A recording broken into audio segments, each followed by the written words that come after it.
Good.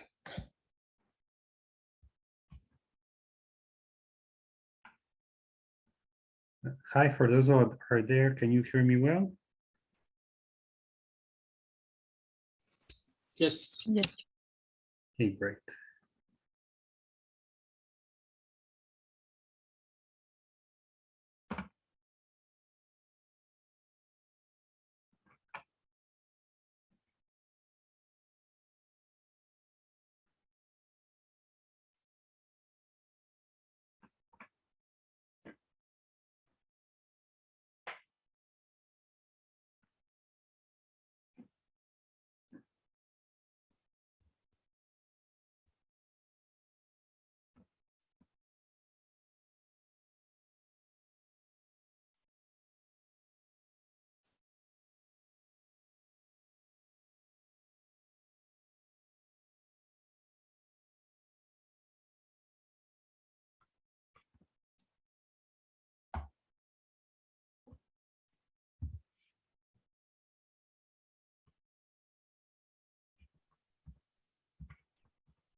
Okay, let's still wait, let's say a minute, and then we can start.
All right, so maybe the others connect, but let's go.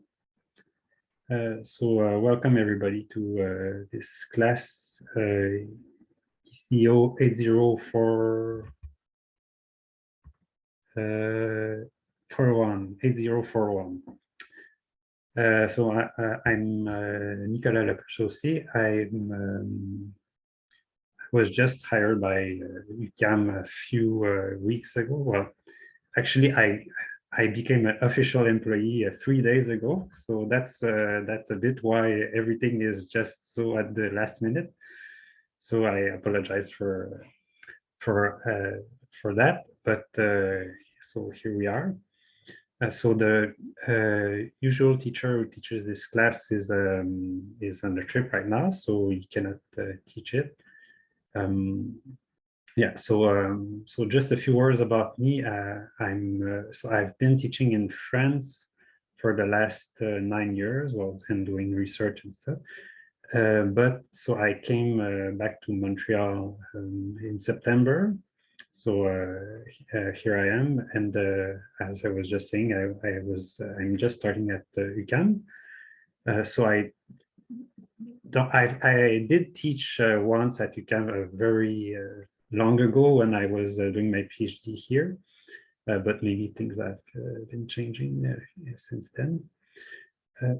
So I just before we start, I would just like to ask you, a bunch of you, just to say, so are you like ESG UQAM students, all of you, or are you from other schools, and what are your programs exactly? I'm guessing you're more on the business oriented formation. Is that right?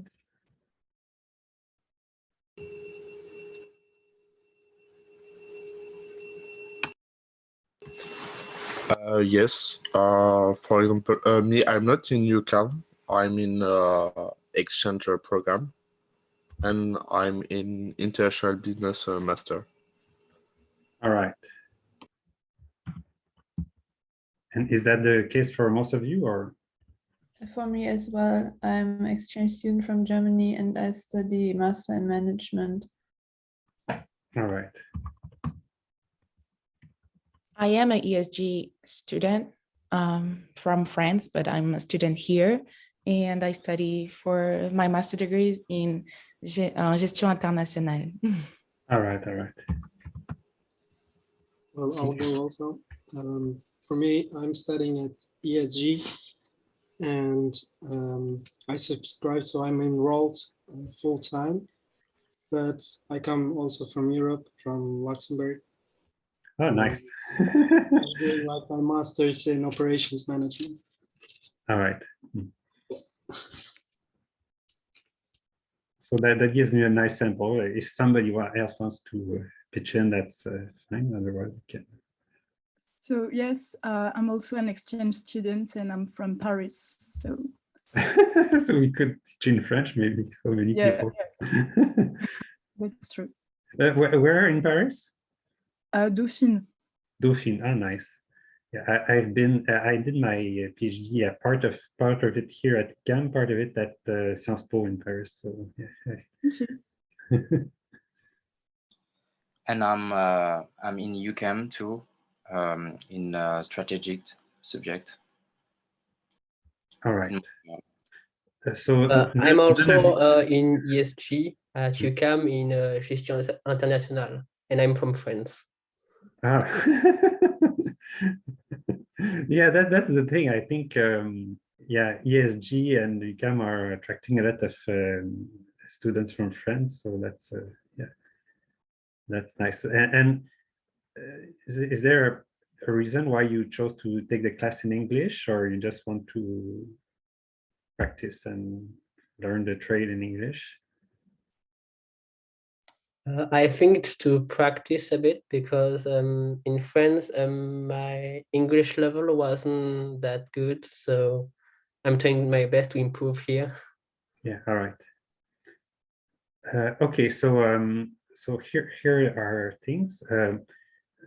So 3 days ago, I had a look at the Moodle page for last year's class, and I was well, I did see some parts of it before, but still I was a bit shocked to see that it's quite advanced stuff for master students in economics that eventually may continue for a PhD. And I had a chat with the professor who taught it and the other professor who teaches the same class but in French.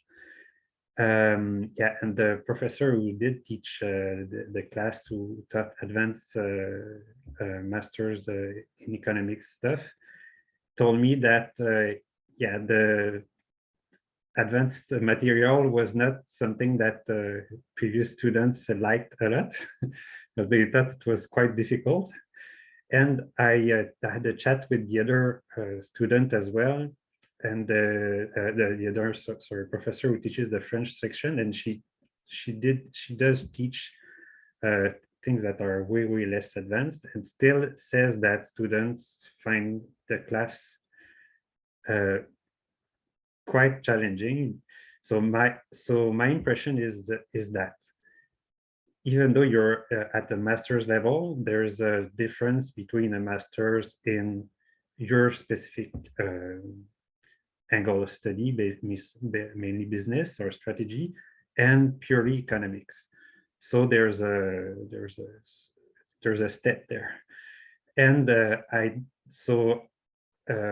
I was planning on following what the previous teacher was doing, but then yeah, yesterday I thought, okay, no, I think it's not going to work.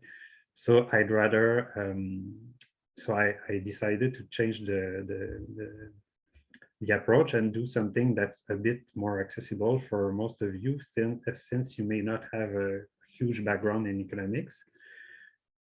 Because I think the goal of for you the best, so you like two things. You like to learn useful stuff for you, and you like to not work excessively hard if if it doesn't give you any benefit of doing so. So for both reasons, I want this class to be not something that's going to stress you to death and give you nightmares. It's not the point. The point is to give you some way of thinking about economics, but in a constructive and in good manner.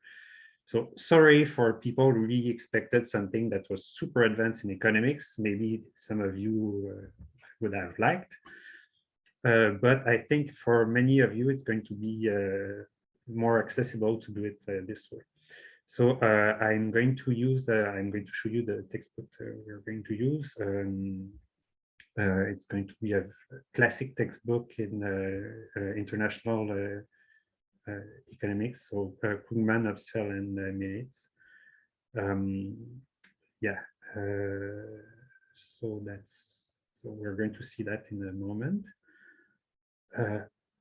Okay, so one thing too is this class is supposed to be in person, so hopefully it's in person as soon as possible, but for now it's on Zoom.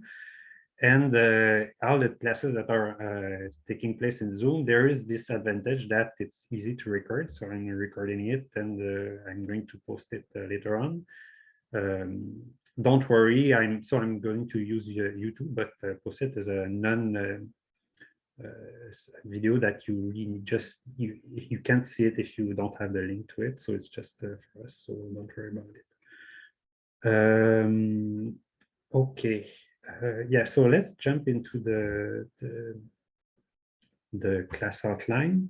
So that's something that I was just fixing this morning too. I was changing a bit of stuff, and we'll see. I think the thing I came up with is a nice compromise.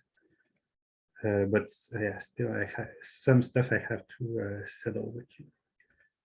Let me show you this. All right. Okay, so class Mondays 9:30 to 12:30. I know that some students like to have a chat after the class. Here it's really not going to be possible, and maybe even going to finish slightly sooner than 12:30 sometimes, if you don't mind. That's because I have a class at Concordia University at 1:15. So for now, I'm at home. It's easy to hop into the next class on Zoom too. But if I have to take the metro and eat, yeah, there's just no way I can have a chat with you. Sorry. So for now, here is the Zoom link. Yeah, so the Zoom link is this whole thing there. I just had to chop it. Yeah, and for the office hours, I asked so since it's my only class in UQAM, and since I have to leave after the class every time, it just doesn't make sense for me to have some official office hours in person in UQAM for just you, since you're maybe 10, 12 students. So they say it's okay to do it virtual. So I'm going to use this same Zoom link for office hours. But then I have to decide where I put them, and what I want, it doesn't really matter. It's I don't know what your schedule is, so that's the first thing maybe we should settle here. So personally, I would be free every day after 3 o'clock. So is there a moment that that is best for most of you? That's so think about it. Do you have some answer right away, or otherwise I can just have some survey after class? And nobody has an opinion about that already? No, you have, yeah. That's a nice thing with North America, is students are more open in their schedule, because in France it's usually super packed and it's like impossible to change anything. So here it's more open. Okay, so I'm just going to write to be determined after 3 p.m. All right, so that's something that I have to. Okay.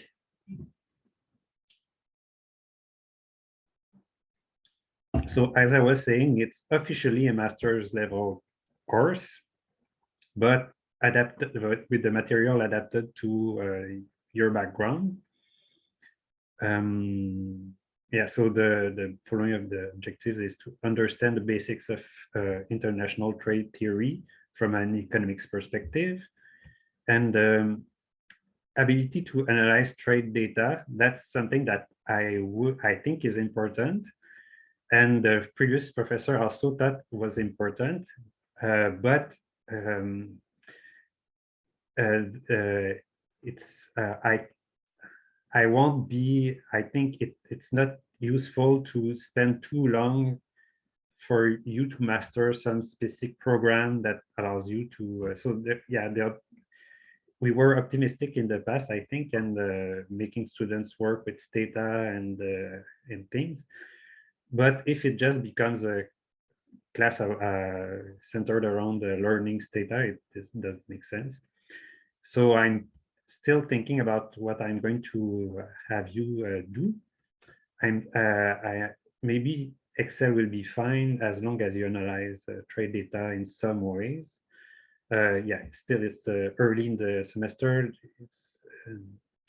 I'm going to determine more precisely what I want to do, but what I have in mind is to have you make some presentations at the end of the class in which you use during your arguments or your analysis some, say, graph that you produce yourself with trade data that doesn't have to be so complicated, but just to show that you're able to produce something on your own and not just take something that was that came from something else. Yeah, so the first part of the class is going to be centered around theories. So that's what economics is. So Ricardian theory, factor theory, Exscher-Ohlin model, Krugman model. Last year there was even the Militz model with the heterogeneous firms and all that jazz. But I removed it from the program. I think it's too advanced and not useful for you, but yes, it's interesting.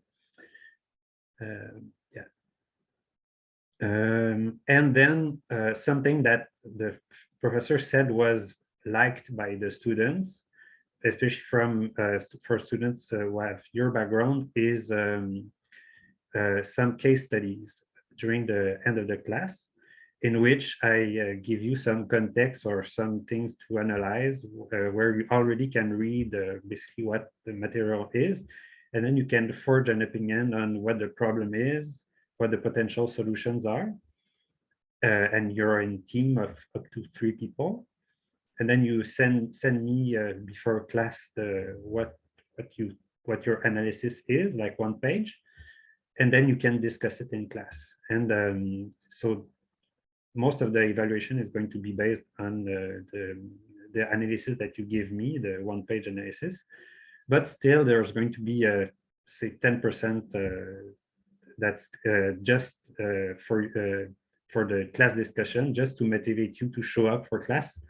Otherwise, some students may say, okay, I'm just going to send my analysis and not come. So that's not the point. The point is for you to have a learning experience, and just to incentivize you to come, there's going to be 10%. Okay, so now evaluation, how I'm going to evaluate you.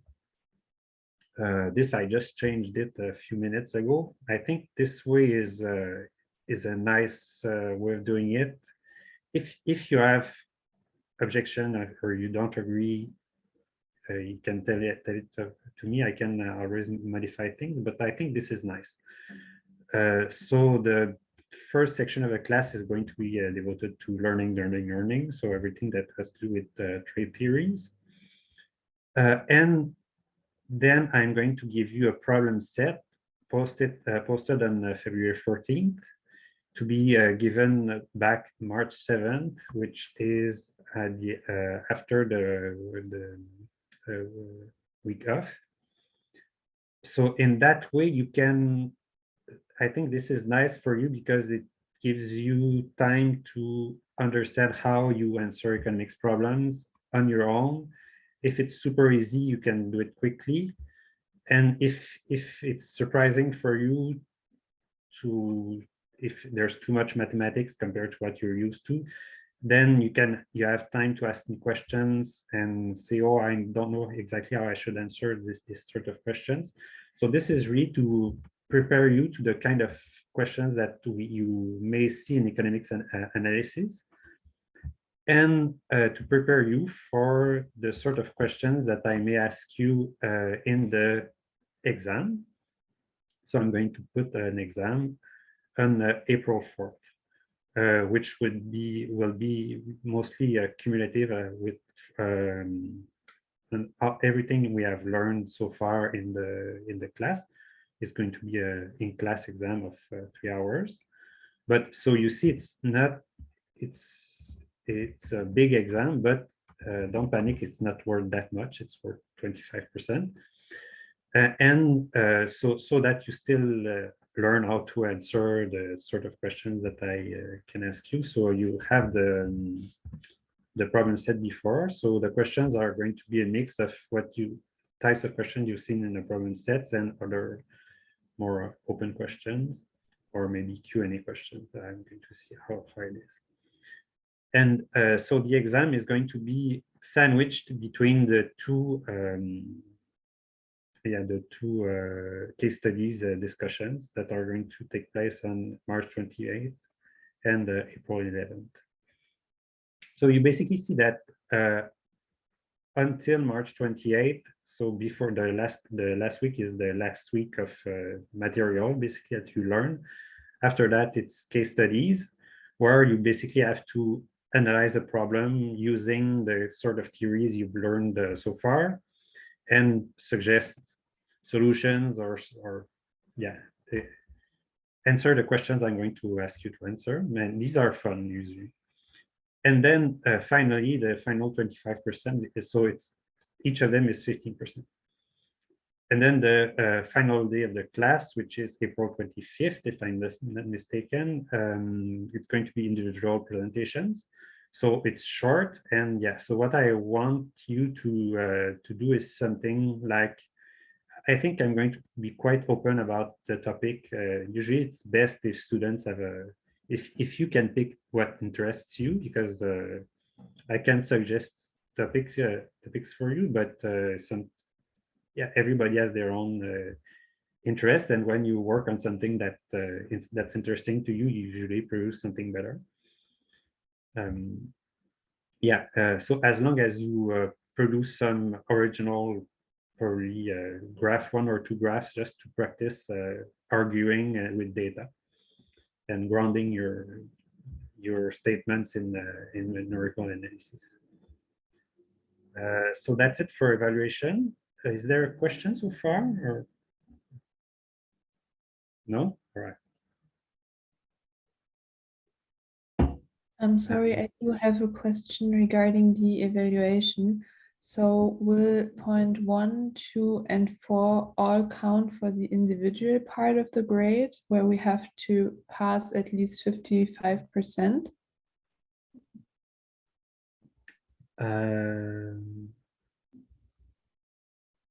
Your question is, so yeah, this is in team of 3, and this is individual. Yeah. And those count like as one block for the final exam grade of the course? Yeah, there is no final exam really. There is just an in-class exam, but that's it. Okay, thank you. Yeah, I think that's something I was debating in my head too. Should I give a final exam or not? But usually you're jam-packed with exams at the end of the semester. So I thought it's a nice way to end it, to make it a bit less stressful for you during this period. So that way you. So of course, for number 3, you get the grade that you get from your old group. Yeah. All right. So course meetings. Yeah, so it was mostly for Zoom things, so I encourage you to open your camera so that I can see. It's especially useful if something is unclear, so I can see if people are in your eyes, if you're struggling to understand what's going on or not. But yeah, hopefully we're back in person soon. All right, course materials. So I'm never comfortable to saying you have to buy something because yeah, it costs money and everything. But my opinion is it's going to be very, very helpful for you if you buy the class book. It's Krugman, Upsfeld, and Militz. Yeah, so I can show you my edition right here.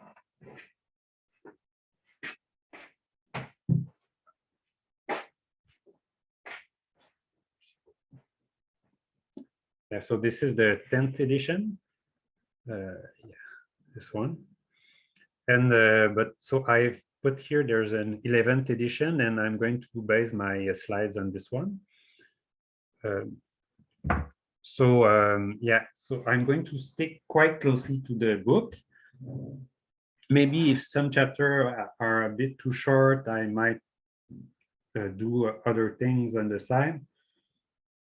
So yeah, mostly if I feel that things are not explained in enough detail, I might add 1 or 2 things on my own that are going to be part of the class. But yes, for those who, especially for those who struggle with the subject, with economics, I think it's going to be super useful that you read the chapter on your own. It's like the same material, but with some other voice than my voice. So maybe if you think I'm not being clear or whatever, then you can interrupt me. All right, and then the slides. So rather than use the very advanced slides of last class, I'm going to use the slides that are produced for this book, that come with the book. Also, something I have to say, so my specialty is not trade. I did study trade before, but a while ago. So, but yeah, so UQAM was struggling to find a teacher, and so I said, okay, perfect, I'm going to do it. So I think I'm perfectly competent to teach this to you, but know that if you ask me some very pointed question, I might say sorry, I don't know enough, and come back the next week to answer it. So yeah, so my specialty is more in labor economics, and lately more econometrics and even applied math. So yeah, but I used to study trade in the past. All right, so that's to see now. About the slides, I went on their website and requested the slides, but since I wasn't officially a professor at UQAM, I couldn't even access them. But I do have an old set of slides from a previous version. But I'm going to use that today, but patch it with stuff, and as soon as possible up into the most recent set of slides. All right, so course content. So today introduction, maybe some Ricardian model. Here you can see that we jump chapter 2. That's because chapter 2 is trade facts. It's sort of new on this newer edition, and it's not part of the slides. So in the old edition I'm going to use, they didn't have this section. So I'm going to put it later here for gravity equation. Gravity equation is, I would say, so economic theories are, so all theories are mostly wrong because reality is super complex, and even in physics, it's not easy to reflect everything that's going on in the world correctly, and you have to make assumptions and simplifications. In social sciences, it's even much more so. So our theories are approximation of the world to express some ideas in some ways that is non-trivial, that allows us to understand. Yet, the gravity equation of trade might be the most successful equation of all economics, like not just trade or international economics, but all economics. Extremely successful at reflecting what goes on in the world. So I can tell you, somebody has heard of that term, gravity equation before or not? No? All right, so it says the following. So if we look at trade flows today, the best predictor of a trade between two countries is GDP of country 1 multiplied by GDP of country 2 divided by some measure of distance or distance squared. And it's almost exactly like the Newtonian equation of attraction between two bodies, which is mass of body 1 multiplied by mass of body 2 divided by distance squared. So this is why it's called gravity equation. It's because there's almost a one-to-one mapping with the terms of the gravity equation in physics.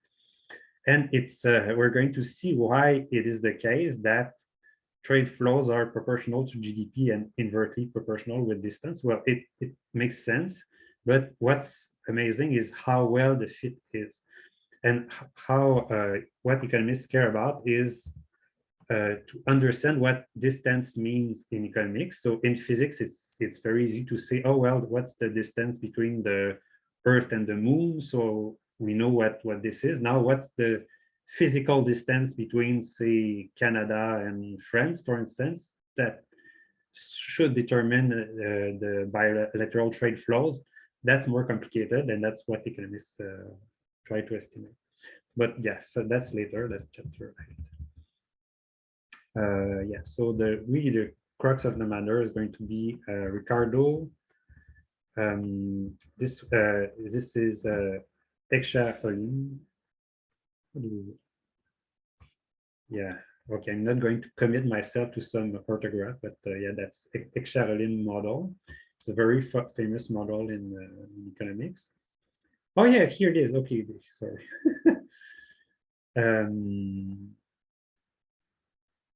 Yeah, here it is, Shaolin model. Yeah, that's part 4, which is chapter 5.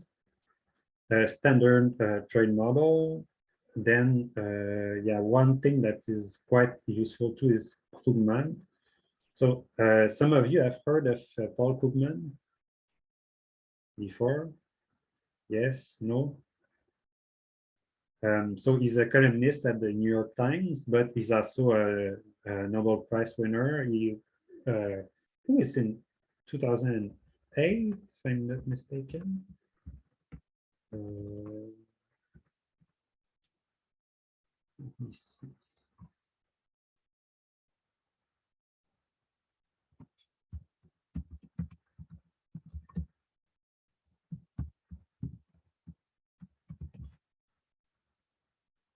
Yeah, 2009. Okay, so yeah, my memory wasn't wrong.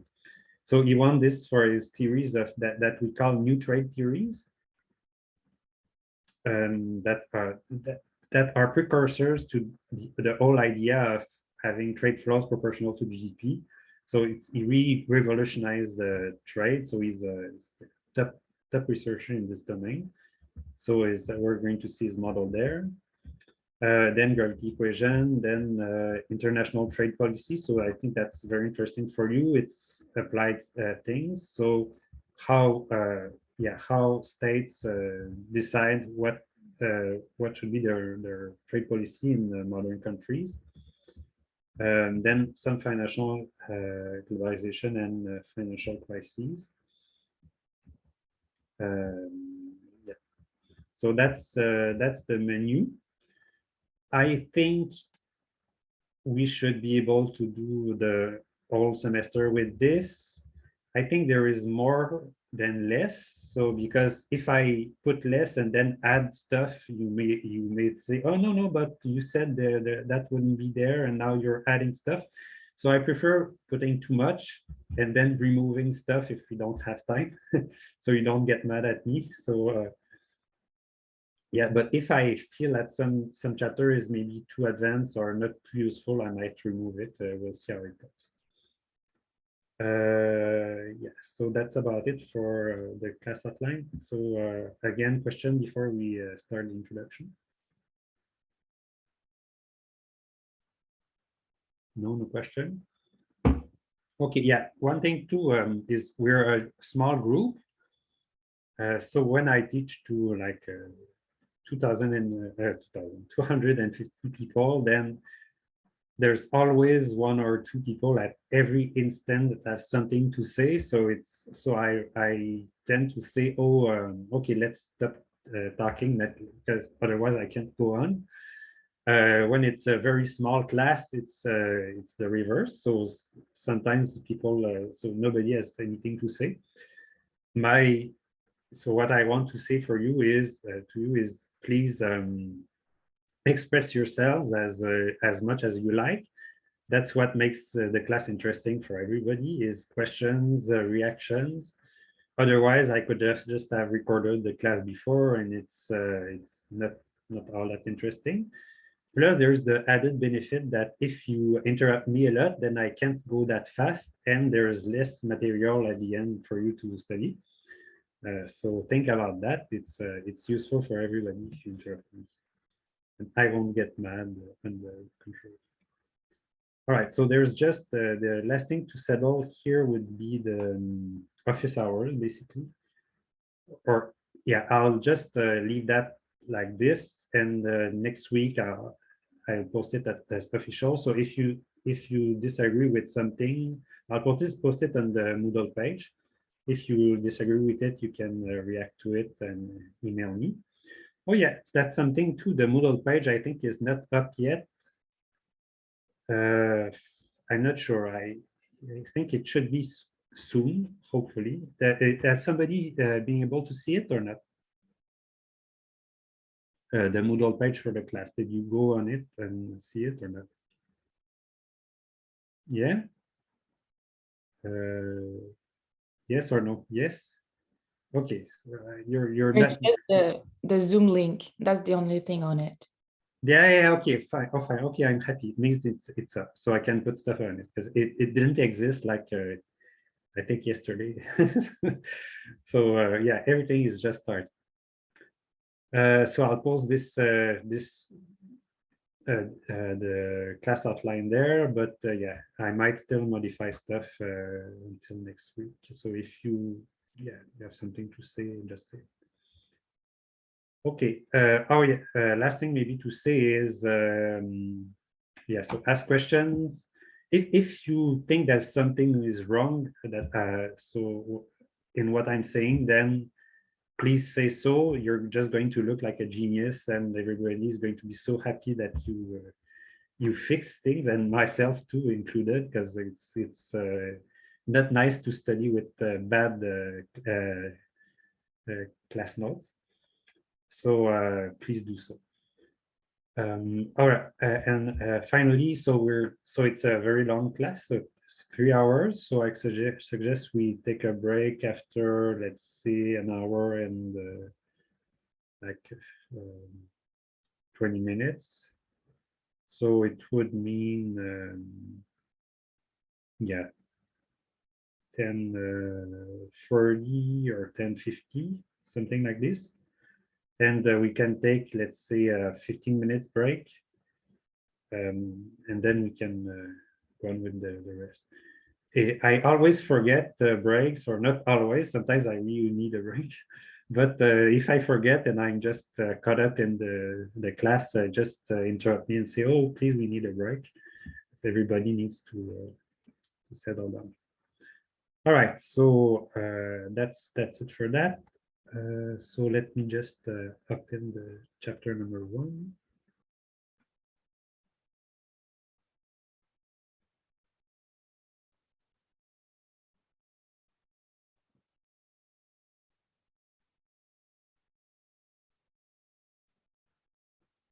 Okay. So you see introduction, right?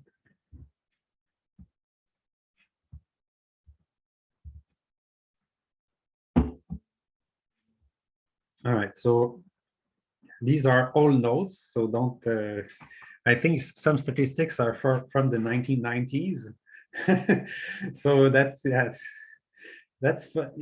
at least, you know, these trade theories are quite, are not the trade theory, the research that's been done in the last 2 years or last year. So don't worry about it. The statistics still mostly apply, but I'm just going to refresh them as we go on. All right, so what is international economics about? So it's about 2 things. So it's about trade and it's about money. And so why do we put them together? We wouldn't necessarily need to put them together if we had a global currency. So who knows, maybe our great-great-grandchildren are all going to use Bitcoin or something, all they're going to use the same thing. So in that case, we basically don't have to lump in money with studying international economics. It could be just trade. So just, but I have the feeling if everybody uses the same currency, then trade is going to be very much open and we won't have so much things to discuss. But now, why do we put money with trade? Well, that's because if I want to trade between different blocks of countries or between different countries, I have to change currency. So if I want to say buy from some firm that produces stuff in Japan, then there has to be some way for me to use my Canadian dollars to buy the goods, and for the local Japanese firm to receive yens in exchange, because that's what they use to spend their income in Japan to produce more things and pay dividends to their shareholders in Japan. So there's this friction there. And so these 2 things are going to dictate trade policy and trade flows. So we're mostly going to focus on the trade part, but know that money is there too. So I'm going to say some things about money, but yeah, these models are are usually more advanced. So for you, I think it's going to be more concrete to start talking more about trade and including too much international financing. All right. So yeah, so so they say the study of international economics has never been as important as it is today, as it is now. But that was in 2008, I think, or they say 3, but it's 8. So it still is the case, although yeah, I might add something. So oh yeah, by the way, if I write stuff on slides, I'm going to post them on the website of the Moodle, so you get the comments I added to the class as well.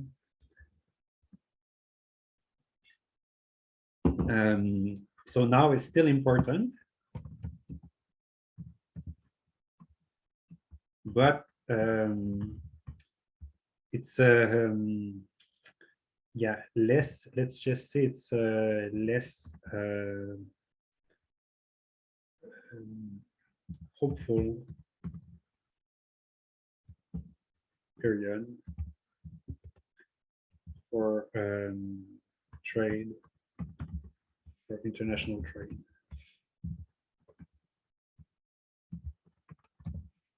And globalization. So Sima, do you know more or less why this might be the case?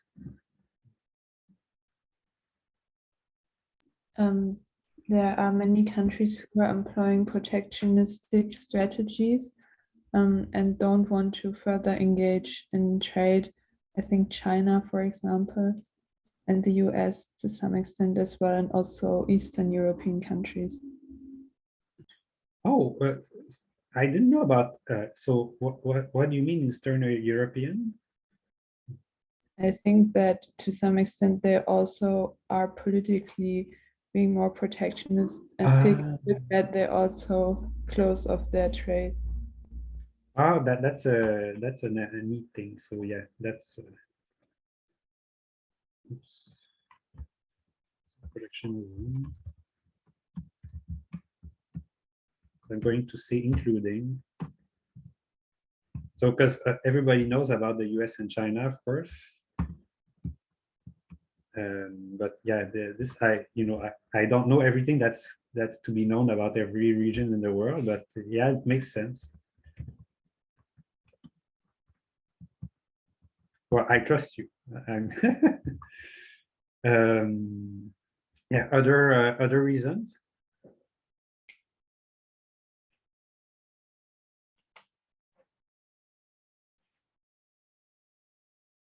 We're going to see them later on, but yeah, I can add 2 other reasons. So let's put it there. And then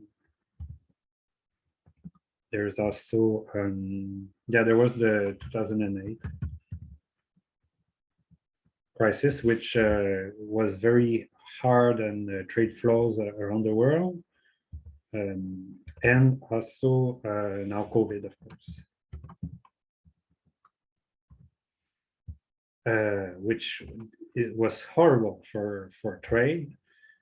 It disrupts so you might have noticed that in this Christmas you had a hard time to maybe find some of the gifts that you may have wanted to have. It's not an accident. So yeah, all trade flows are disrupted everywhere because for many reasons. So the train machine was super well oiled and working very well in the 2000s, for instance, or early 2010s. But once you start having disruptions, then it's just, it's a huge machine that is super efficient and has no slack, but no backup too. So once you disrupt one tiny thing and some firm doesn't get the input that it wants, then it's going to not be able to produce in time and not be able to ship something in time, and then for some reason, so it can't put stuff on the boat quick enough, and then the boat arrives late, and then the people go and get it, and then they can't get it, so they come back, and then it arrives late, so it stacks up in ports, and yeah, everything is disrupted right now. So it's still a hugely important topic, but yeah, people are not as optimistic as they were at the beginning of the 2000s. Let's just say. But it still is true that nations are very closely linked in goods and services, flows of money too. So that would be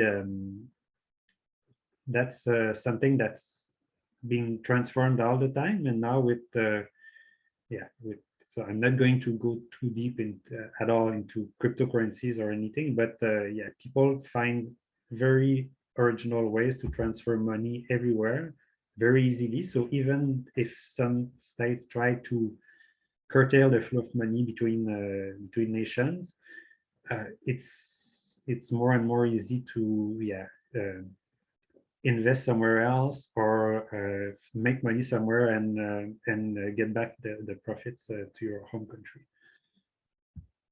Yeah. Figure 1.1 shows the trade in the US. So it's ends in 2000. So that was the situation up to 2000. Do you want to know what happened after that? So this is for the US. So I have the more recent slide. So this is what happened more recently. So this one goes later on. And what do you notice? We noticed that before the 2000, it looked like exports and imports were mostly tracking well together, which is what you would expect, because at some point, if I buy stuff from other countries, then there has to be some way to pay for it. And I don't pay, people don't eat.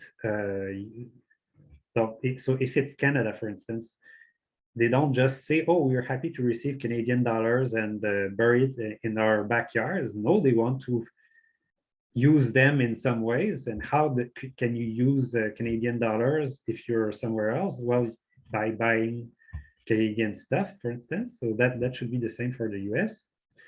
But it looks like imports have been steadily higher in the US than than exports. This is a strange phenomenon. It's not that easy to understand.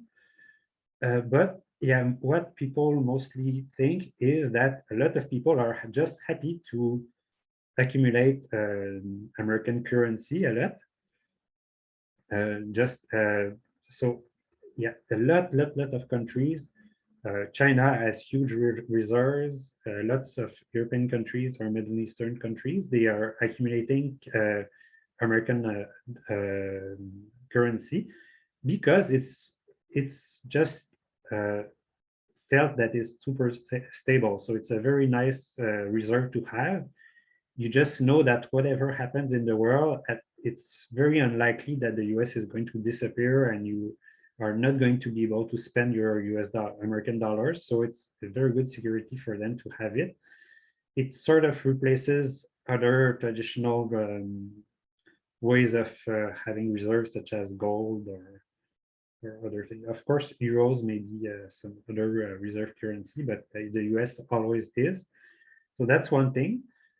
Another reason is what they say in the book is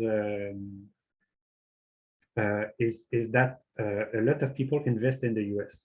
So they just bring their money there, and so then the US firms get a lot of money from foreigners that just buy stocks in the US firms or buy other US things and leave it there. So then what do you do? Well, you have this extra money that you can spend to buy stuff from other places. So as long as more people want to invest in your country, then Americans want to invest abroad, then there's this gap too that's being created.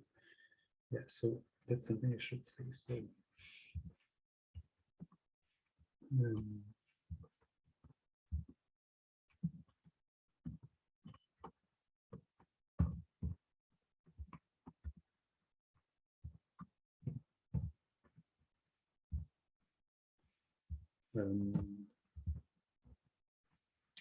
So we're on next to accumulate colors and likes to invest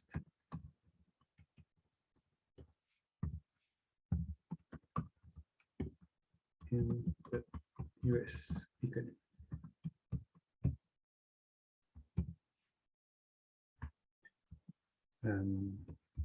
So this can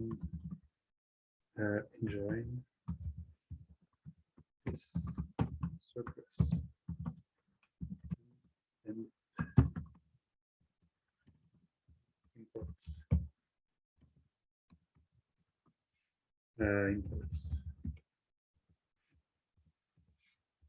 All right. Other feature that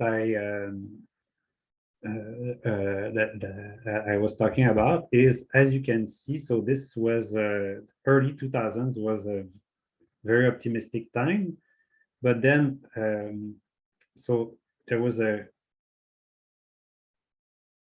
crash in global trade. This was at the beginning of the 2000s. It was very sluggish. There was there was a recession, and as you can see, every time there's a recession, then trade flows tend to go down. In the US, for instance, so here you see that the recession that followed the dot-com bubble was very bad for imports, and another of all recent recessions in the 2008 and 9 and 10. So this was super bad for world trade. And as we can see, there's even a sort of reversal of globalization in some way, or a reversal of trade flows. So that's, it's due to many things. So how do they call it in the trade circle? They call it after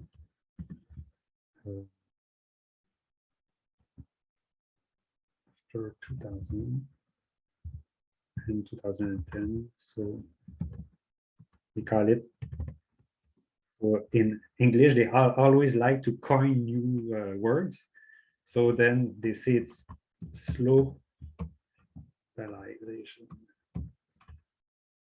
global, slow globalization. So then they glue these two things together. Yeah, right, like this. Globalization, which is it's due to many things. So so in the book they talk about many different factors. So not just this, but there's cost of moving things around have stopped. Let's see. Do not go down anymore. One huge innovation, you know, one of the hugest, if that word exists, innovation for trade in the second half of the 20th century, what it is?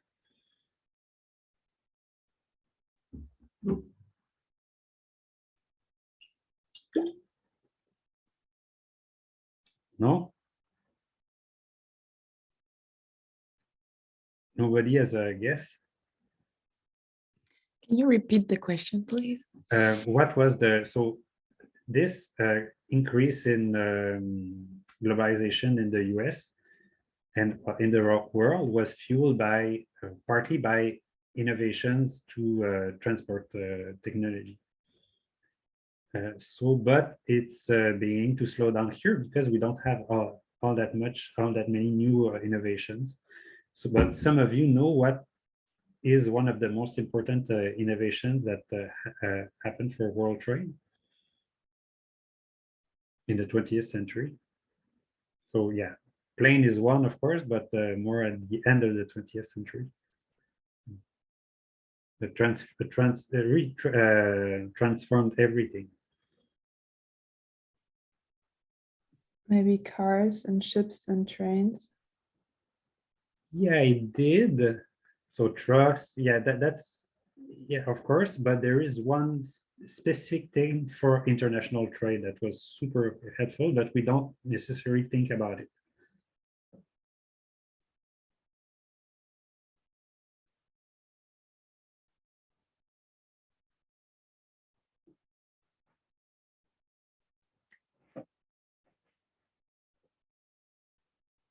No, nobody. So it's containers.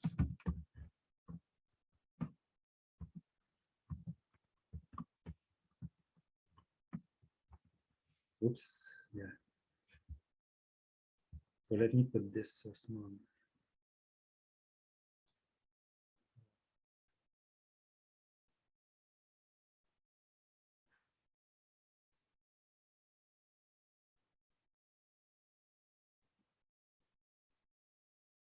Oh, I used to be able to.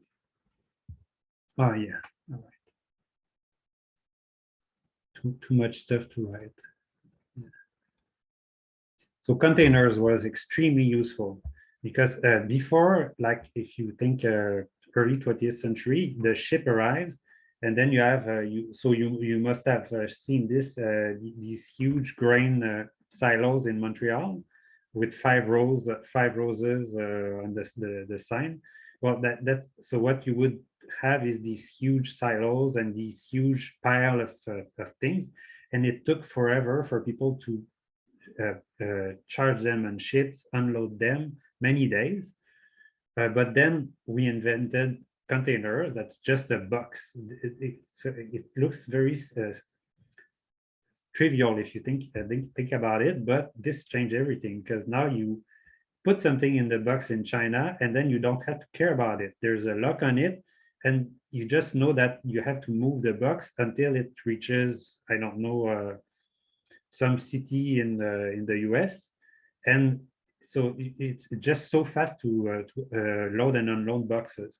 So that's what that was extremely good and fueled this thing there, this increase in trade. But now it's not like we are not inventing things that are so useful as before. And yeah, you can think, oh yeah, there's globalization in internet and stuff, but there's a limit to that. So what you would say is, yeah, so let me this.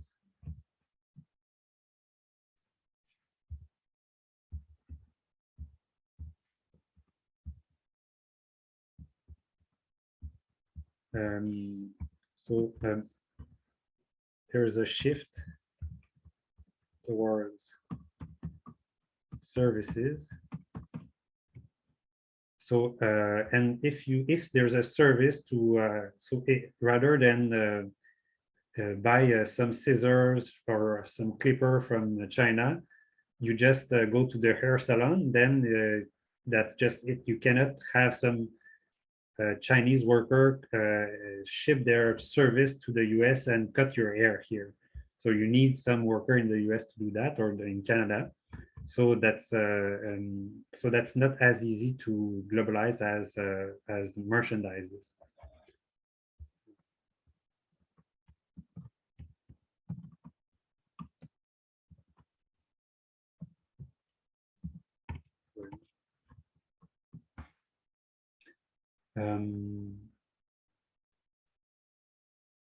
Yeah, so one other thing is China is becoming more self-reliant.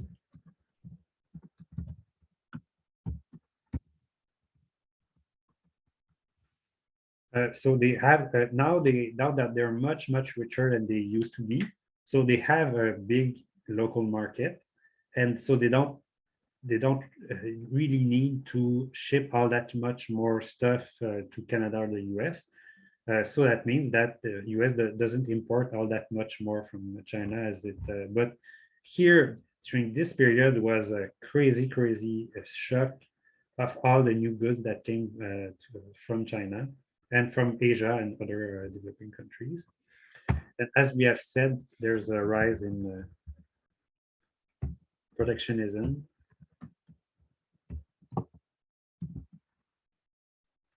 COVID. So I predict that we're going to see a big dip 2021, 2022. It's going to be horrible for world trade. Yeah, and just doing business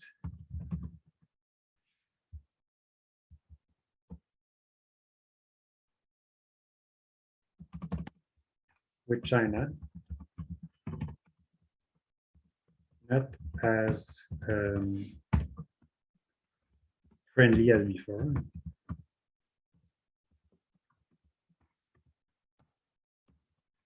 So just to put it mildly, if my name is Michael and I have to have a business trip in China, I'm going to think about it next time I do that. So these things, it might look like it's very small, but it stays in the mind of business people who say, well, I don't know, I guess I'm not going to go because I'm not sure. So there's all these things that are going on. So that's in the US. One thing that I have too is a situation in Canada. Yeah, so my slide is starting to be very packed. So don't worry, the other slides are not going to be as full of details as before. So I'm just going to show it in a big. So that's basically the same thing for Canada. And as you can see, it's the same phenomenon. Well, so I don't have data for earlier than 2008, but as you can see, it looks like, yeah, this, it looks basically the same in the sense that after 2008, there was a crisis and the US couldn't buy as much from Canada as it used to. And it's slowly getting back up, but here this is COVID again, so it's not looking good for Canada as well. So the same phenomenon happen in both countries, and of course, when this line goes down, which is import from the US, well, the export line from Canada, so the blue line has to go down because these are Canadian goods for a non-negligible part of them. So that's why, yeah, so I'm just going to leave it in the corner. So that's for Canada.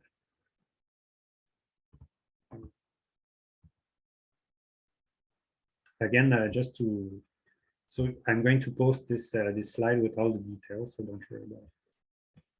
All right. Yeah, so this is export and import as percentage of national income in 1994. So again, not too contemporaneous, but I have the more recent slide there. Yeah, so this is, yeah, I think it's, yeah, average of import and exports, but you see that it has to track. So what can you observe? You can observe that US is right here, and it looks like the US is trading a lot. So if we look at this here, oh, it's going up, it's trading a lot. Well, compare that to other countries, and yeah, it's not trading a lot. So the US is very, very closed in terms of economy, while Canada is much more open. And you look at Belgium is even much more open. Export and import as percentage of national incomes, you can see that it's almost 100%. So it's extremely high. So it means that what they produce, they ship a lot, and what they consume, they import a lot. So can somebody guess what causes this? Why? What's the difference between, say, Belgium and the US?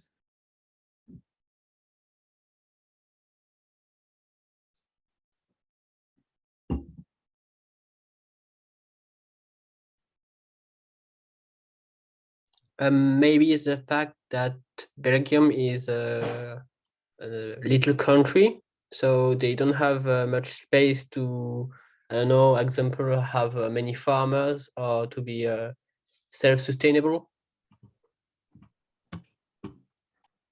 Yes, somebody has something to add?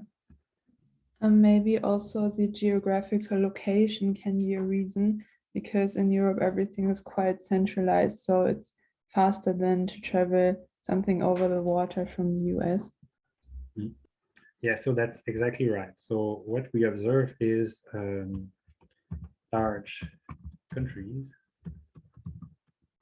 are more self.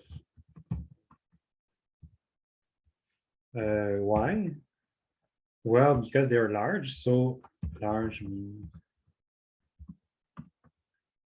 they can have very diverse industries.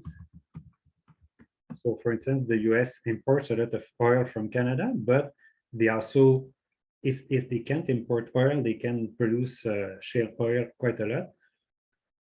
So it's not that they're dependent on other countries as the others. And also, so large countries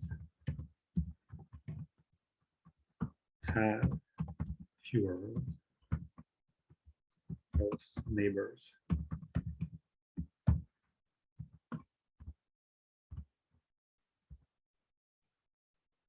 So if you are in Brussels, for instance, so Paris isn't that far from you, so it can make sense to import something that's produced in Paris.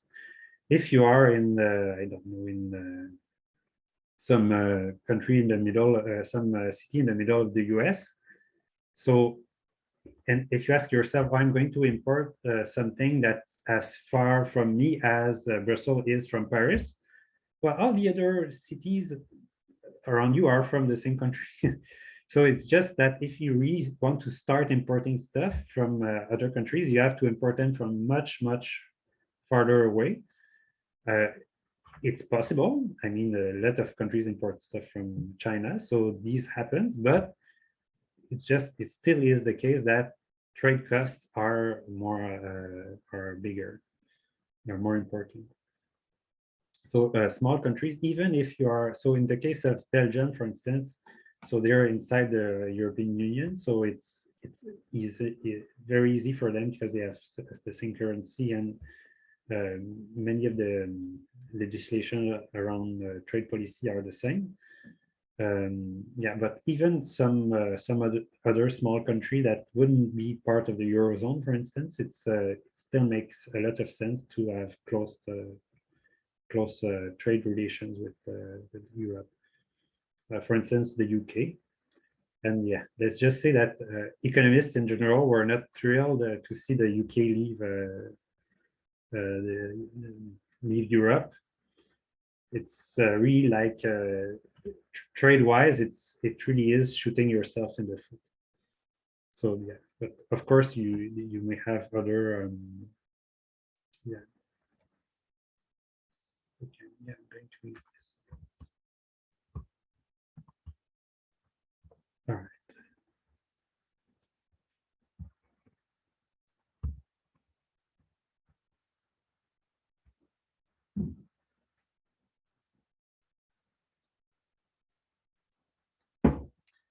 What is international economics about? So it's about economic interaction that occur between independent nations.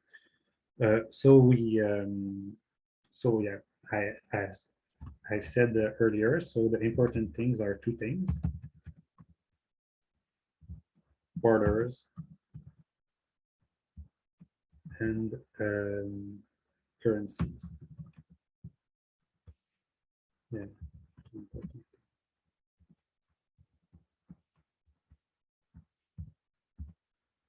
So it would be interesting to study the trade between, say, Toronto and Montreal, but not all that interesting because, anyways, there's no border between the two.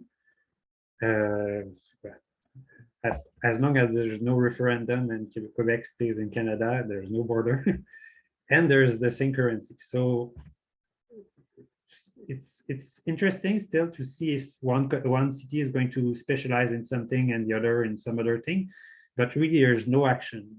What matters is what happens between countries of different currencies and with different borders.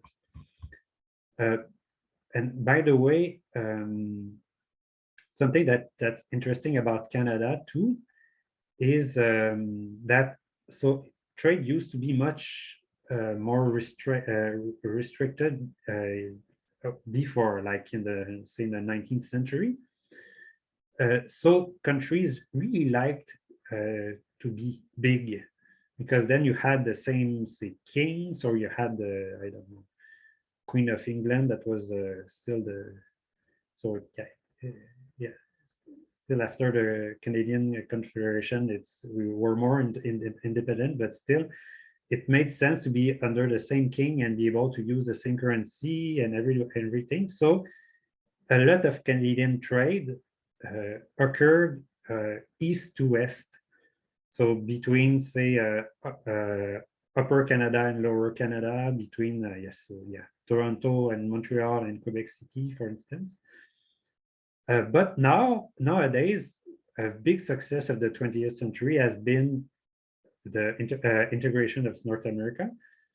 And what you observe is that nowadays, it doesn't make all that much sense to try and, for, say, Montreal to trade a lot of things with British Columbia, even though it's in the same country. Most of the trade doesn't happen within Canada, between provinces, but happen north-south. So between Canada and the US, because it's very close. And the border isn't all that important. Now with COVID, it's different, but yeah.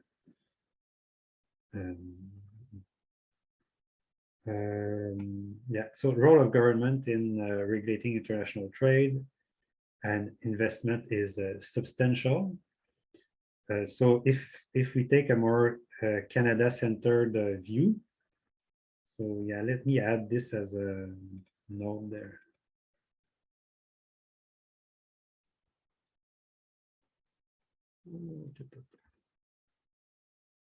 Having a hard time with my Zoom window. Yeah, you're right.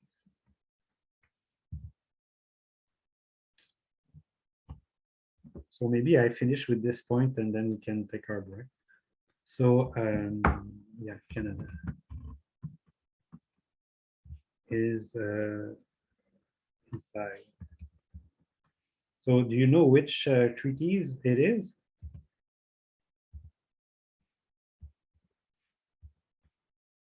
Can somebody name them? It's Alena. Wrong. No, it's a perfectly good answer, but it changed very, very recently. Somebody knows the new name of the organization or their agreement?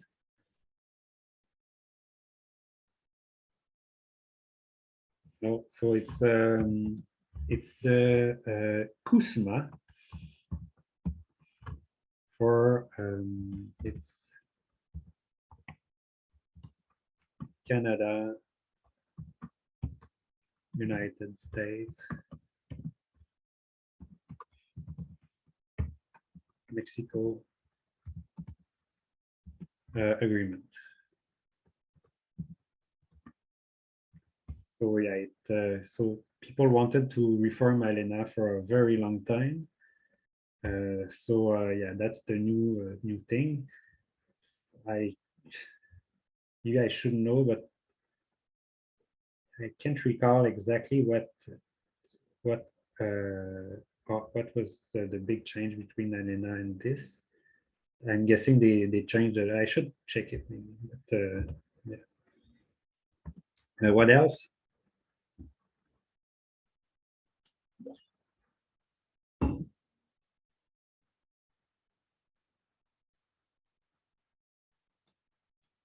We have other treaties.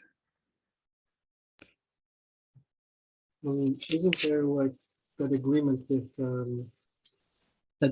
with Belgium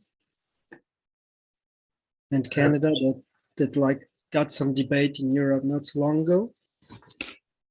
Okay, so I'm going to put that there, way down there. But yeah, trade agreement with Belgium. I don't know the name. I know there's one with Europe, but I don't know the name of it. Yeah, it's with European Union, but I don't know the name. Yeah, I think it's this CETA. So it's Canada. Yeah, I think you're right. CETA. European Union. Comprehensive.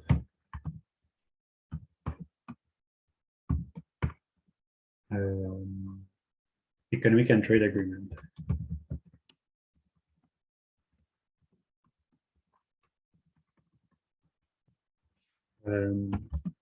What else?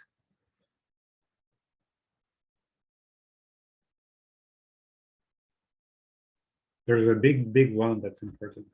So here's this with the US, with Europe, specific with Belgium, but one with a lot of other countries.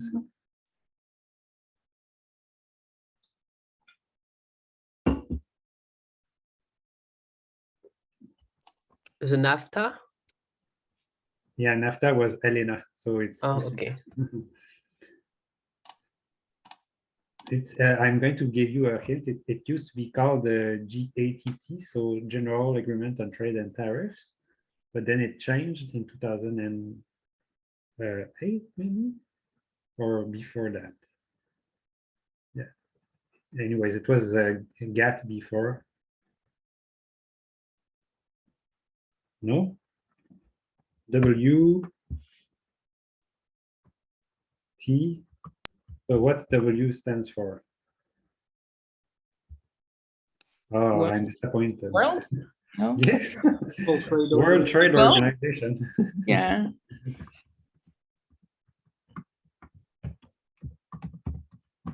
So that's a big one. That dictates a lot of things. And the thing is, you have to abide by all of them. If you're inside a treaty, you have to. So all these. So since Canada is inside all of these treaties, all the rules have to be somewhat have to all be enforceable in the same way. So you start with this one since it's something that governs all countries, and then you can make some more specific agreements. So there's one other, it's CPTPP for Trans-Pacific.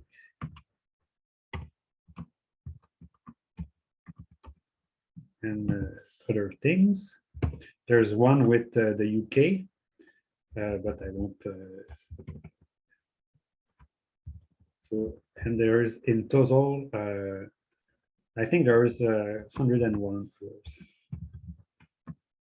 with local countries with many things that they had. So just to say, oh, you're our friends, let's make trade. So we don't go to war together. We exchange stuff. It's better for everybody.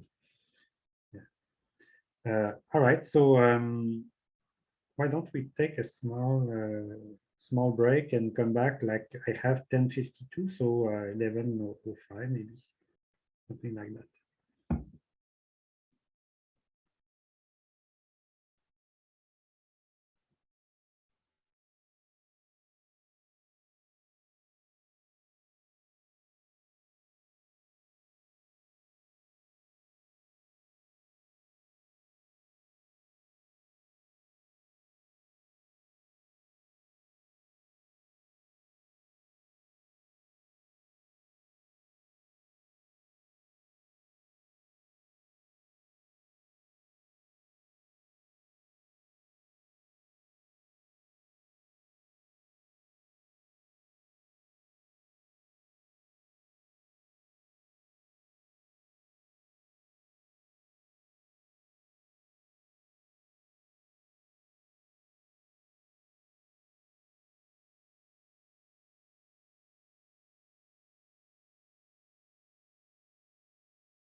Okay, we are back.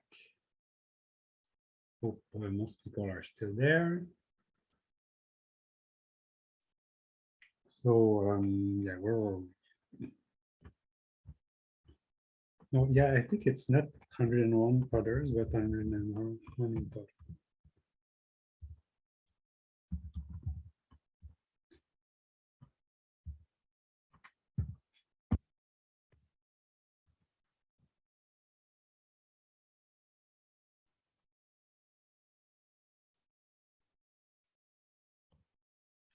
All right, so yeah, analytically, international markets allow governments to discriminate against a subgroup of companies. What do we mean by that? Well, we mean companies that are local or importers. So yeah.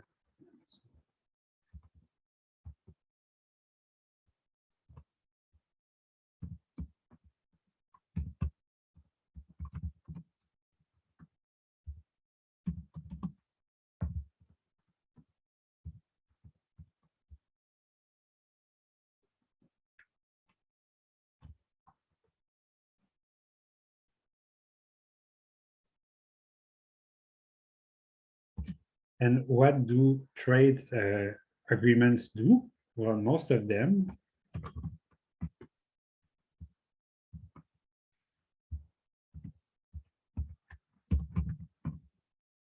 they try to implement what we call a national treatment.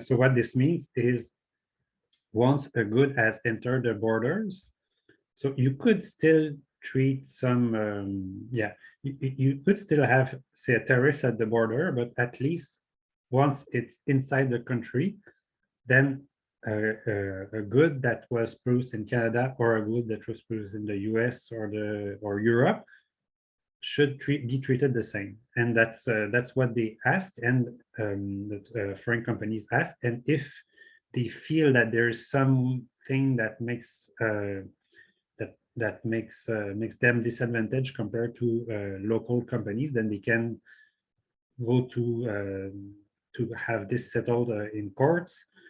So all these treaties have this settlement bodies. I think the WTO had one, and something happened to it, and maybe they removed it. But yeah, so that's to make sure that the treaties are respected. Otherwise, you could say, oh, we have free trade with the US, so the US is free to ship anything it wants to Canada. But once you enter Canada, if it's written made in the US, then you have some special tax that applies to that. So of course, that would defeat the whole purpose of a free trade agreement. So yeah, the goal is to have to not have discrimination. Yeah, so governments also control the supply of the currency. And so what happens if you emit more currency, then locally it may create inflation because you have more currency in circulation compared to the amount of goods. So the price of the goods should increase. But compared to international goods, what happens is that now your currency becomes cheaper compared to the others. So it's cheaper to buy goods that are produced in your country, and it makes it more expensive for people in your country to buy goods from abroad because your currency isn't worth all that much. So by the way, we had this. This is one of the reasons why Quebec City never managed to have a hockey team. Is one, they have a small market. Yeah, for people from France or other countries, you may not know, but before it used to be that we had two two big hockey teams in Quebec. We had the Nordic in Quebec and the Canadian Montreal. But then the Nordic left, and now they became the Colorado Avalanche, I think, and they won the Stanley Cup quickly after. So it was a good team. But so what happened is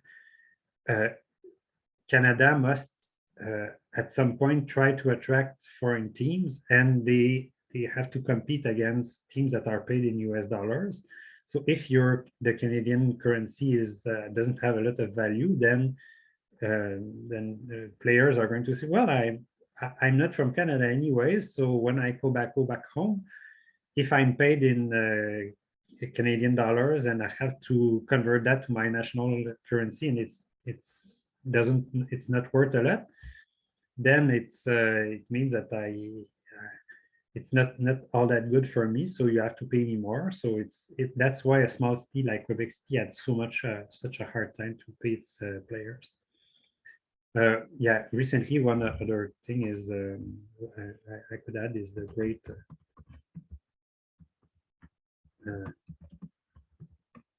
great criticism towards China.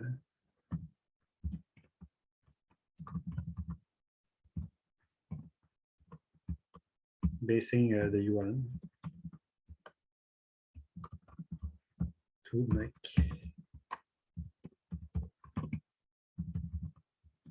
Chinese goods cheaper, and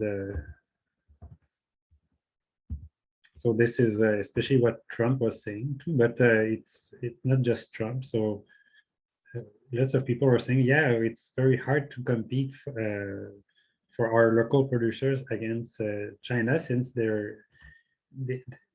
devalue their currency, so their good is so cheap. But as we're going to see, it's not all that clear. So I don't know what you would think about this. Just before we hop into it, we're going to talk about it later. So what would be your opinion about this point there? If China wants to debase the yuan to make Chinese goods cheaper, as if you're a Canadian consumer, what do you think about this?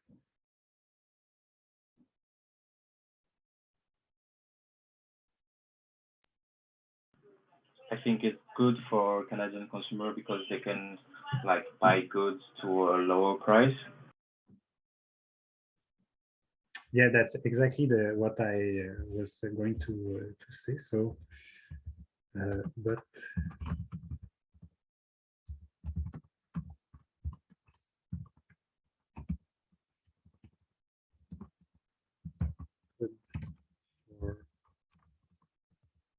or local, let's just say.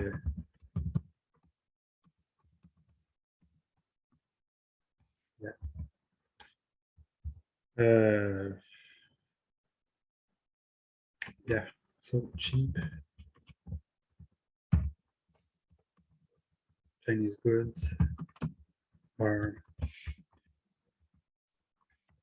good for local consumers, bad for local producers.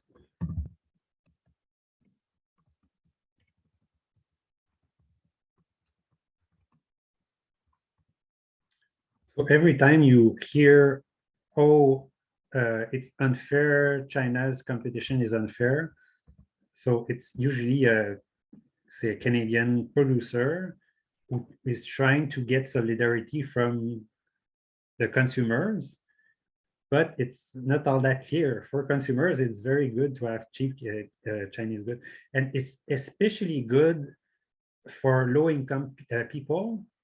So who would just go to Walmart and buy something that's very low price. For them, it's tremendous. If you are if you live in poverty or on very low income, and you're able to afford just a new stove or a cheap anything that you don't need to pay a super expensive price to buy it local.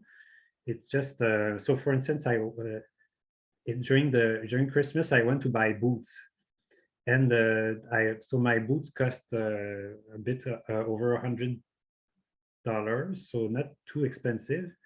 but there was, I think the brand is called Pajar boots, which are made in Canada, which are presumably very good boots, but cost like $300, $400.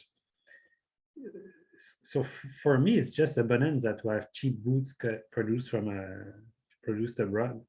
But even I'm not what you would say a low-income person, but for low-income people, it's just yeah. So these debates are always complex. Yeah. So now there are there are several issues that So this point, I don't know why they wrote it. I mean, several issues recur in the study of international economics. Then I don't know why we're having this class. So yes, it doesn't mean a lot to say that, but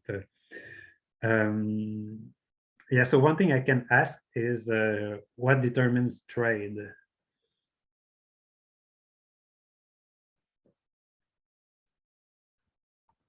Oh yeah, but I already said it a bit. So yeah, two issues, I would say.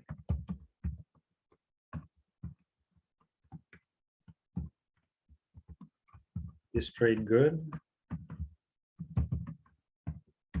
So economists usually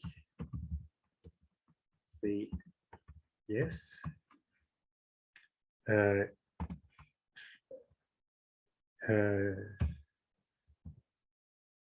In the most instances.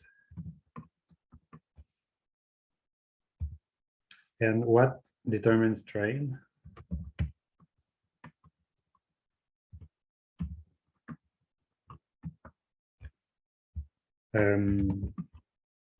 Yeah, so we've discussed a bunch. I've also said a bit. So can somebody think of big determinants of trade flows in particular? What makes a country have a large trade flow with some other countries?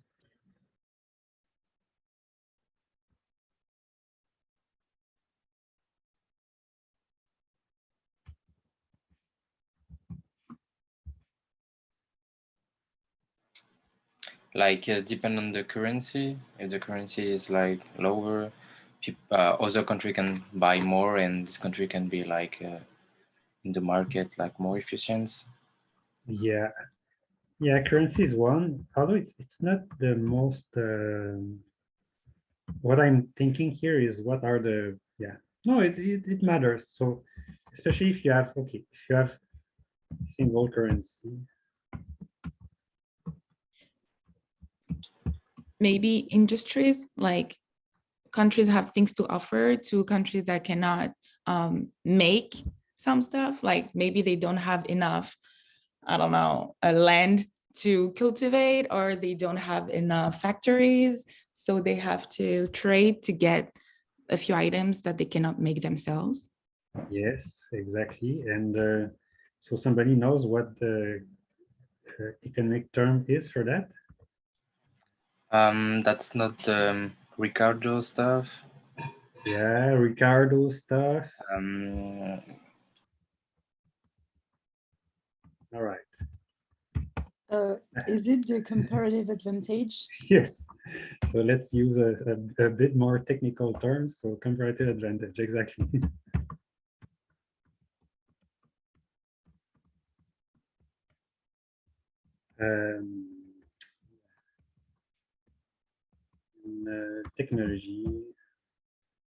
Technology,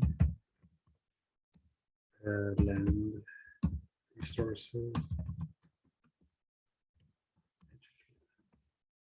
Are going to see that. So technology would be Ricardo. Resources would be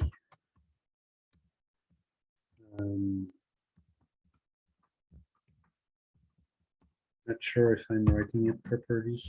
Let me just do that real quick.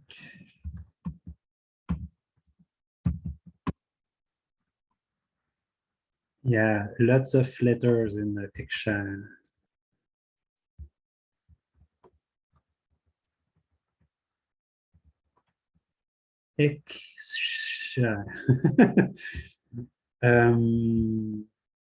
Yeah, other? Also politics and government. Yeah, if you're, yeah, okay.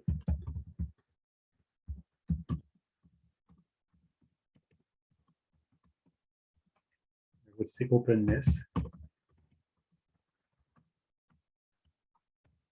But I just had some very basic things. So distance and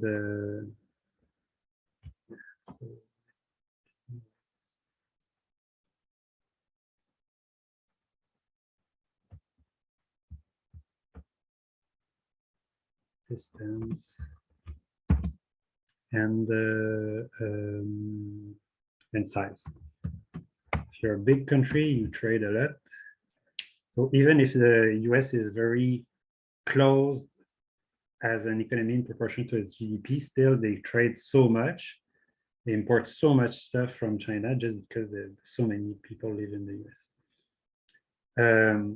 Openness is also, yeah, nowadays, few countries are really closed, except maybe North Korea. But it used to be much more difficult to trade, and this used to be a huge factor. So one thing I have in mind is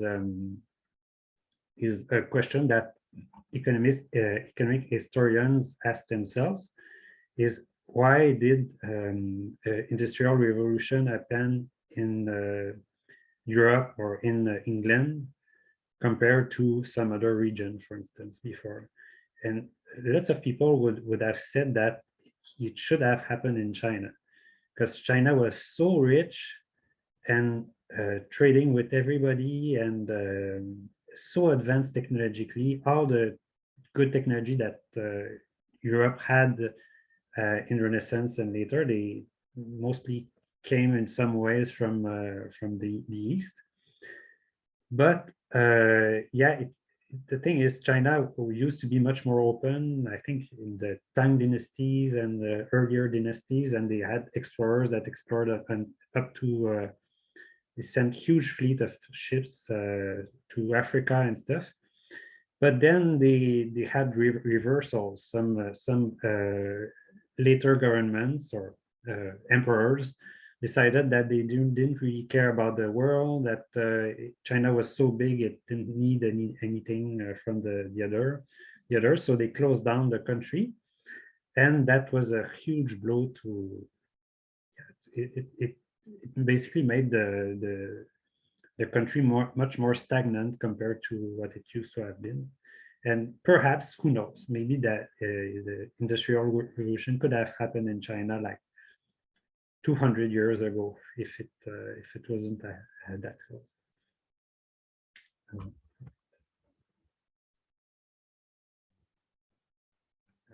So now let's see gains from trade. So people are skeptical about importing goods. Why? Well, people, when we say people, we usually say either people who don't really understand trade or are not economists, or local producers that are really hurt by imports, or not necessarily local producers, but just local workers that are hurt by imports. But for the others, usually it's you would say that that trade is positive. Yeah, so you would say international trade may hurt some groups within nations. Yeah, and there's so this may happen a lot if you have big disparities with in terms of technology or wages, high and low skilled workers. But so all in all, economists usually tend to say that trade is beneficial and we should encourage it. But I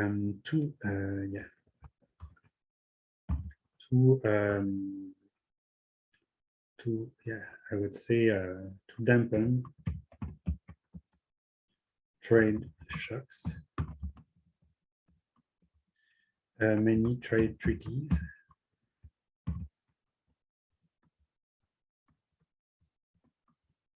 allow for temporary restrictions to give time to local industries.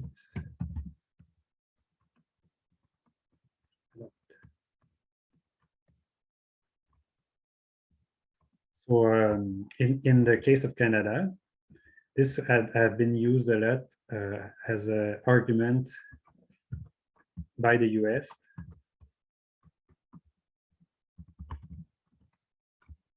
against Canadian wood.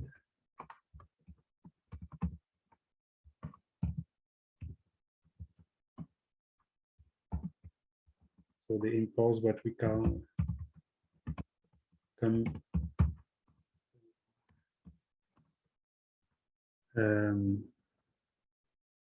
compensation tariffs or something like this.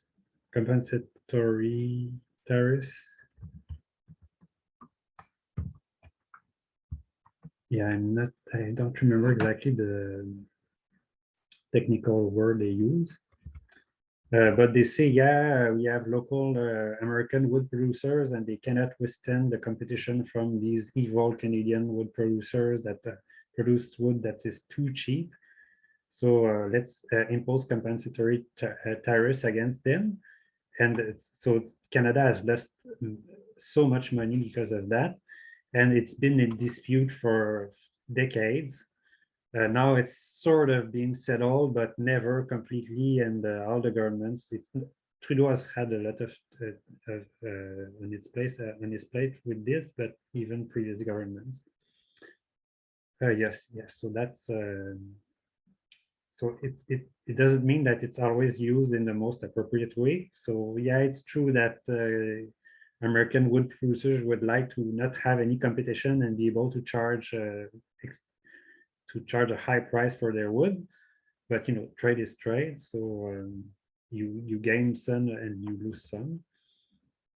And also one thing I want to add, that something that's one of the most striking development I would say in recent years with respect to the impact of trade on redistribution is what we call the elephant curve. Some of you heard about this elephant curve? No, I don't blame you. It's not something that's super well known, but here it is. So I'm going to put it in big, and then so this is usually discussed more in the context of a say public economics class. But it's super relevant to try it. So what is this? Let me explain it in a few words. So it's the change in income globally for all the human beings in the world. So what's extremely difficult in building this type of graph is to have comparable data for every countries. So within Canada, you have Statistics Canada that gives good data. Within the US, you have good data. But in many countries, especially developing countries, it's very hard to have decent data on people's income. And yet they were able to build this series of individual income with lots of approximation. And here what they are showing is based on your rank in the global distribution in 1988, how much did your income increase between 1988 and 2008? And what can you see? you can see that for the very poor, they had no luck whatsoever. So very poor, who are these people? Poorest African countries, Haiti, yeah, these places, they're just not able to get any foothold whatsoever and grow. But what do we observe for the 15 to 20 to 65 percentile? These were all relatively poor countries in 1988. So China was part of it, India, but many other Asian countries, Latin American countries, they all had huge growth. And what was the cause of this?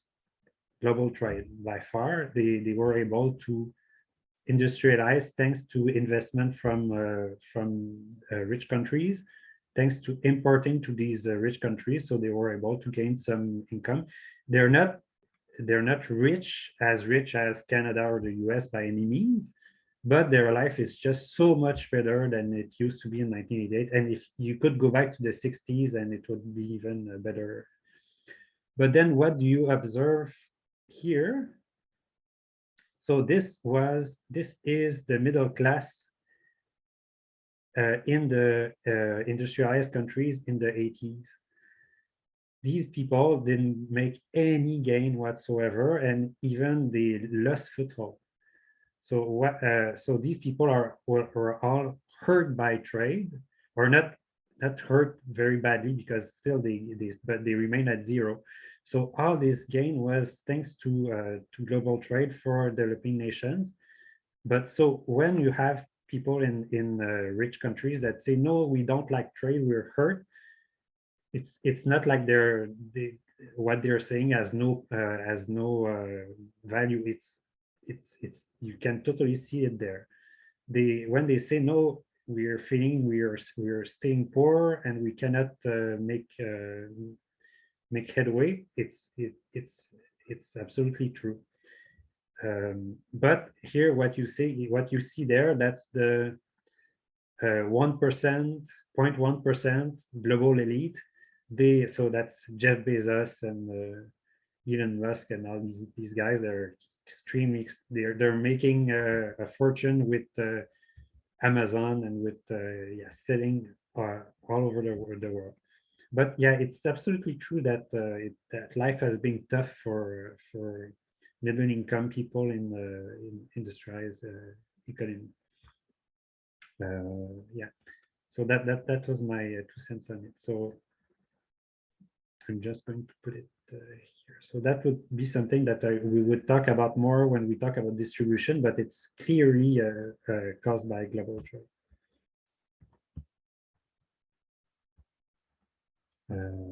Oh, and by the way, this is called the elephant curve. And you can see why, because it looks like an elephant with the trunk there. All right. So patterns of trade. So who sells what to whom? As we've seen, so one thing that determines it a lot is what can you produce well in your country. So by this token, in Canada, what's most important?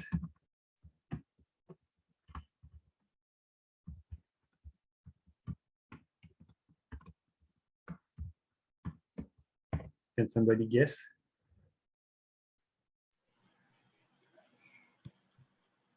I don't know. They don't have like a lot of furniture in wood or something like this. Yeah, I guess, yeah, you can, if you go on YouTube, you can find some Canadian woodworkers who make nice products. But yeah, in the US they have good woodworkers too. So yeah, it's more wood as a less as a resource, but it's not the most important. I think they also export maple syrup. Yeah, but so it's part of it for sure. But okay, There is oil. Yes.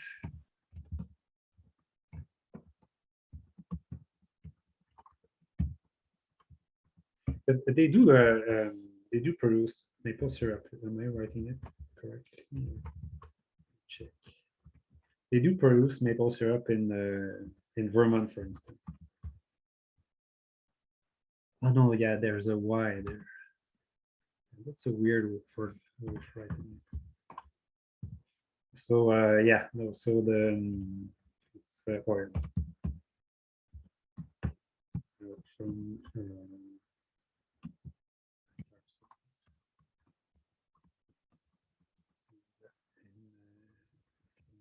Alberta. That and who's the biggest importer? US? Yes. So they are trying desperately to have pipelines to bring the oil either to the west coast, so to British Columbia, or all the way through Manitoba and Quebec, and so that they can at least ship the oil by boat to other places, but it's not working too well because nobody likes to have a big pipeline in their backyard, and because who knows, maybe it can blow up and it's bad for the environment. Yeah, Trudeau got criticized also. Yeah, exactly. And even the US, there was a big project to ship the Canadian oil to the US, and they said, no, we don't want it. So if the US by, so it's like, if there's one country that has a lot of oil and a lot of pipelines, that the US, if they don't want the pipeline, then I don't blame other Canadian provinces to not want it. So yeah, shipping it is a challenge, but yeah, by far that's the biggest export of Canada. Yeah, so in manufacturing and services, so pattern is more subtle. So you get inter-industry trade. So it depends on differences between across countries. So Canada. Yeah, so wood products is a good answer. So wood, oil, yeah, let's see. Yeah, oil and electricity.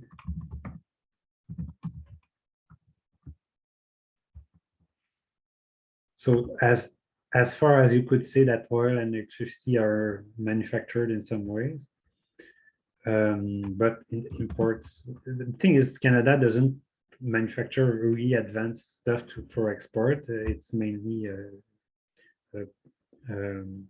resource exporter, and imports many things from the US.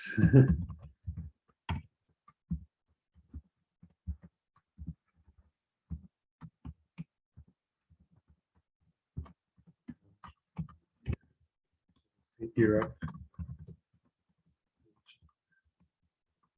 and it's so diverse, I cannot really describe it. But then intra-industry trade is a very interesting question. So if you go to France and Germany, so question, why Germans buy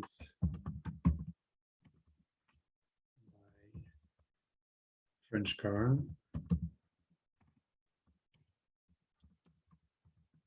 and French buy German car?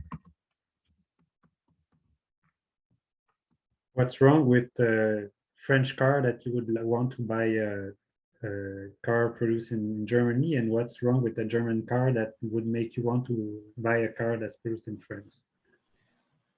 I think it's depend on the level of the car you want. Like German produce like very strong car like Mercedes and BMW and stuff like this, and European can like French can make like cheaper car. It depends on your level, what you want, and how many you want to spend in a car. Yes, so that's and who really made big headway in terms of analyzing this was Krugman.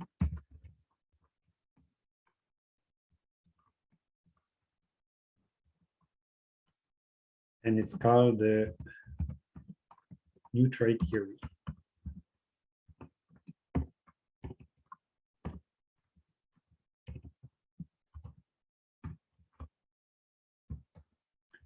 And the explanation is the following.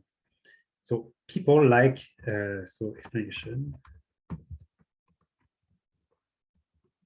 People, consumers, to be more precise, like diversity,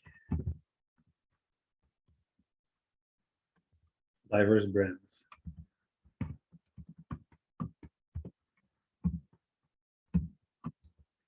Level of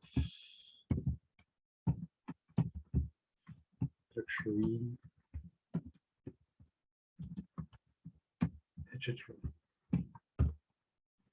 Problem is developing a brand is costly, so it takes time to create a new car model or invent a new type of shampoo. I don't think it takes all that much time, because at some point shampoo is shampoo, but it takes a lot of effort to convince consumer that it's just so much better than the last other shampoo, and now it has pineapple and stem cells in the shampoo, so it's just so amazing. But so it takes some effort to do that. And the thing is, if you're a very small market, then you have to recoup this cost. It's a sunk cost. And for small, so that's something. So developing new brand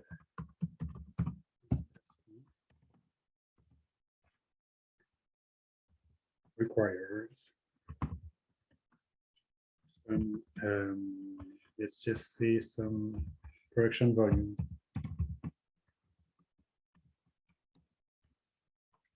So if you are a big country like the US, you can have 5 different car manufacturers that produce many different things. But if you are a very small country, then maybe you just have 1 or 2 brands and that's it. But then what Paul Krugman said is, so what can countries do? They can just trade with each other. So that way, it's exactly like if France and Germany were one big country where you have double the brands. So it means that as a consumer, instead of having the choice between 3 brands in Germany or 3 brands in France, you have the choice between 6 different brands.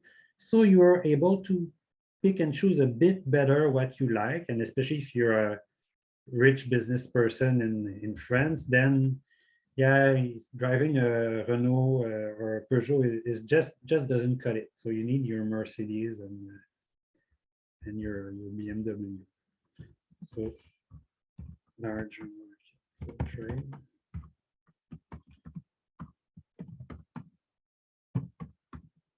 Larger market.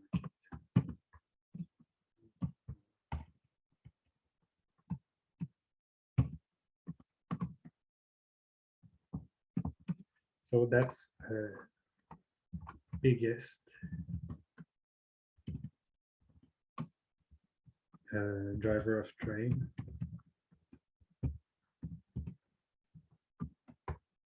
Between, let's just say advanced or economies.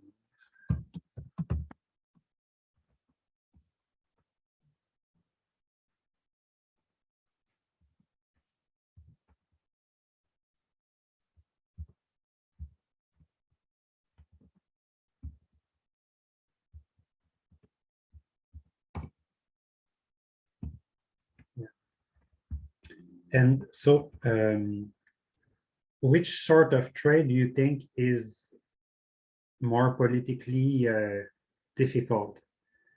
Is it intra-industry trade or inter-industry trade? Which creates more friction?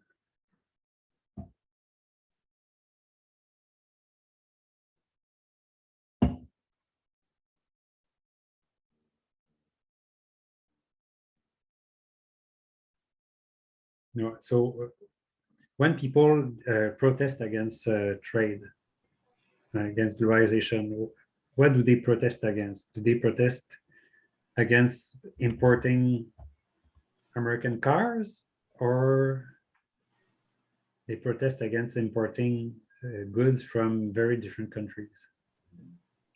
The protest about goods import from different country. Yeah, exactly. So the comment here is this sort of string is not too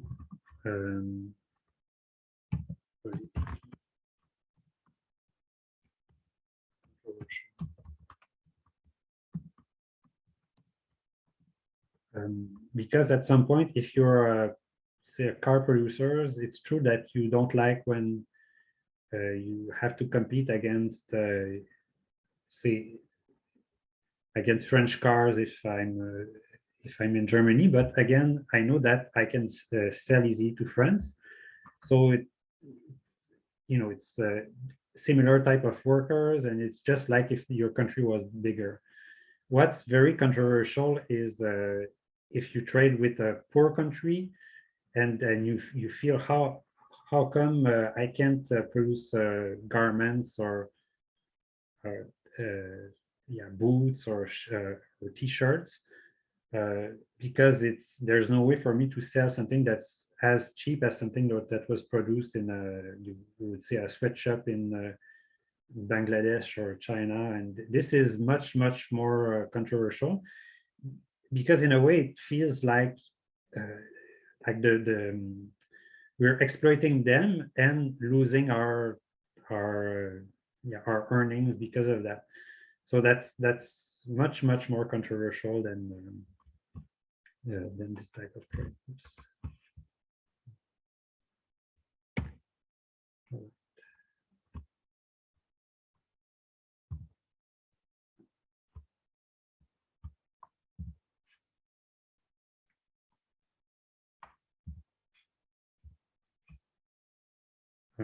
Yeah, so many governments are trying to shield certain industries from international competition. This we've talked a bit about it.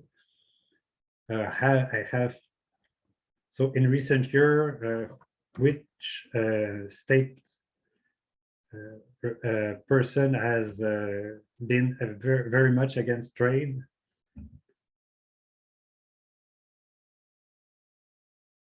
It's not Donald Trump. Yes, Donald Trump. Here I have a nice tweet of him. He's no longer on Twitter, but yeah, he used to be a big Twitter guy. So that was that was a good old days of Twitter rants of Donald Trump. And yeah, he says, oh, if you have a trade war and you're losing so much money, it's very easy to win. So yeah, I'm tempted to so as I said, there will be let's see, case studies at the end of the class, and there is one that's interesting between the US and China and the trade war. So maybe I'm going to give it to you, but there are others too. So I haven't chosen the topic yet. But does that work, or did that work for the US or for China? Was there a winner between the two?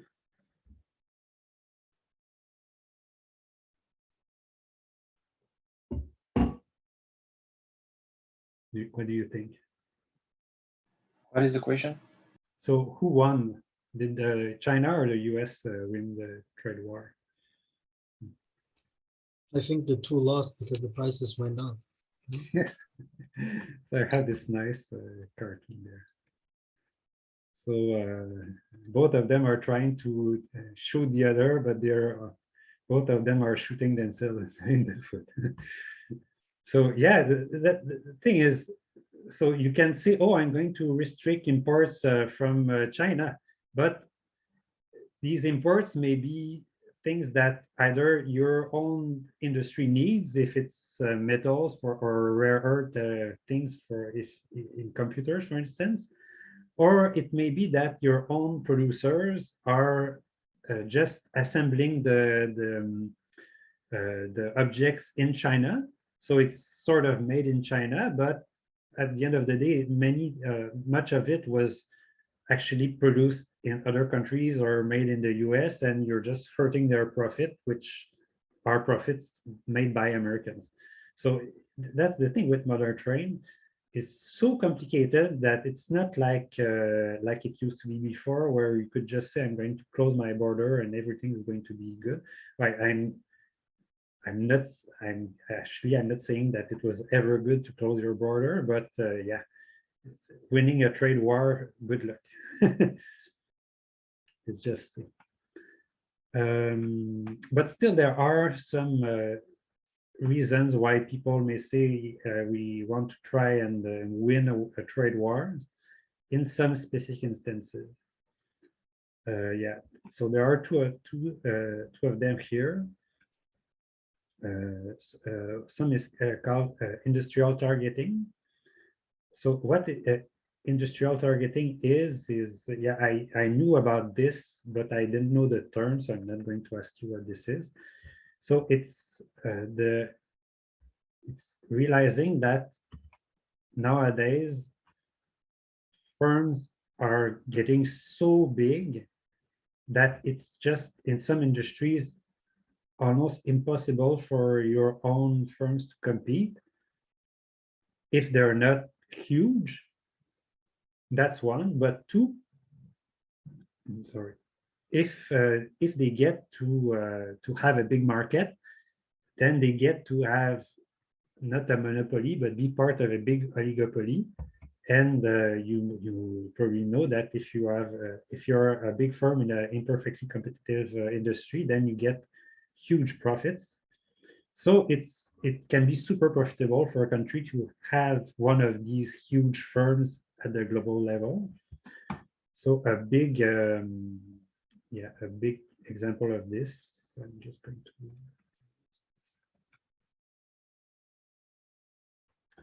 So some global industries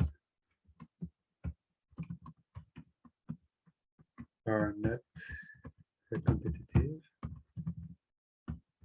and having big reserves big national profit.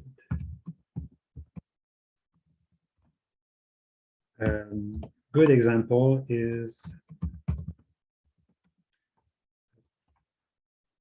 aviation industry.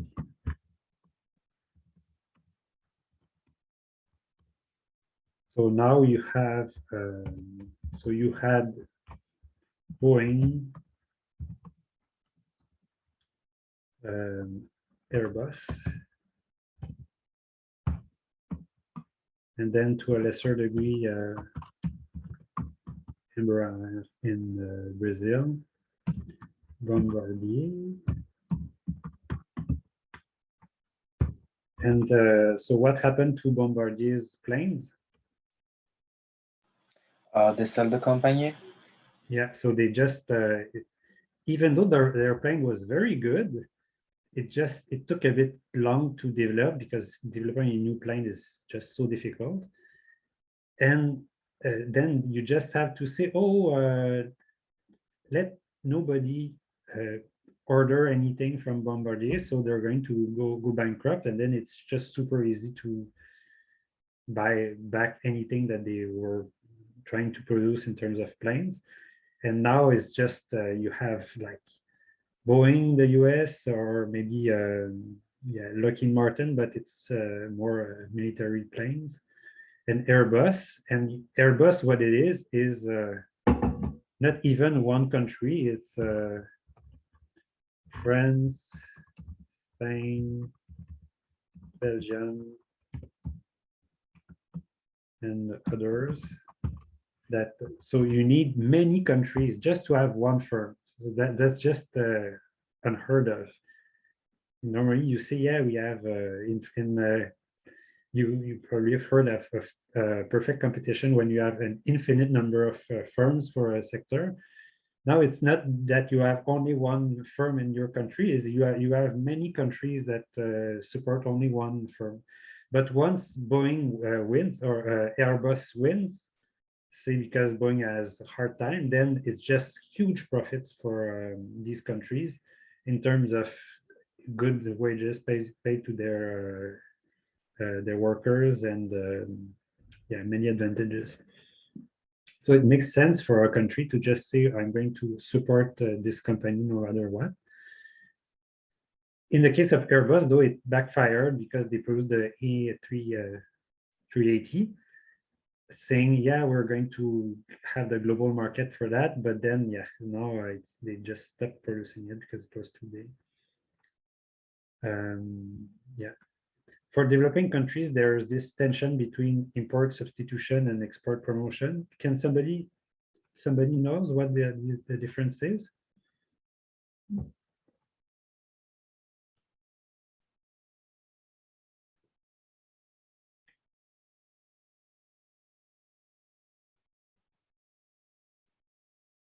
No? Yeah, it's a bit more technical. I don't blame you. So export substitution is using local market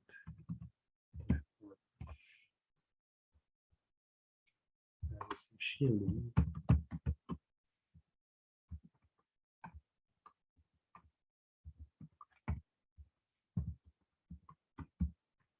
from competition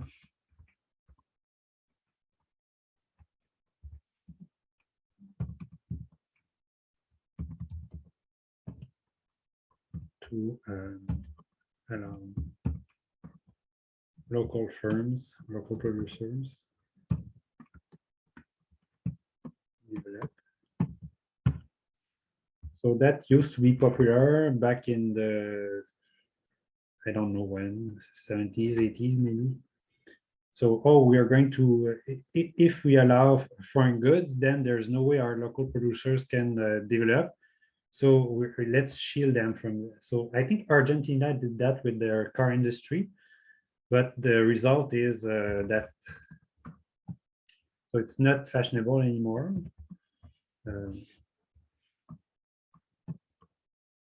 Not productive. Yeah. So since they don't have to compete against competitive foreign firms, then they just sit there and they enjoy their nice local market with no competition, and the consumers have to pay a high price for them for these goods. So it's out of fashion. Export for promotion is the opposite. So it's yeah. So it's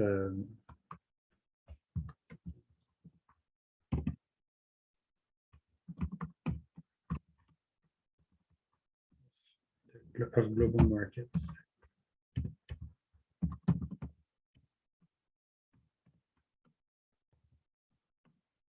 To and comparative advantage.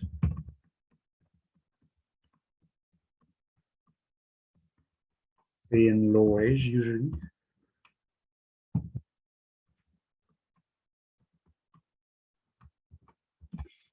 To develop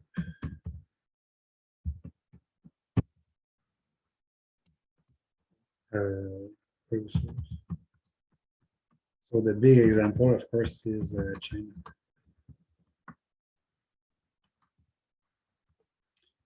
So they, yeah, and they attracted so much foreign capital to the, so this phenomenon there, this is probably the first and last time we were ever going to see that in human history, a period where so many low-income people exited poverty. So thanks to this globalization. So it was not easy for China's poor workers to go there and work in the factories in Shenzhen, for instance. And they did, still nowadays it's not that easy. And they are sometimes we say they have suicide, say at Foxconn, where Apple produces their telephone. But all in all, so the pace at which China grew was outstanding. So this was a huge, huge success. All right.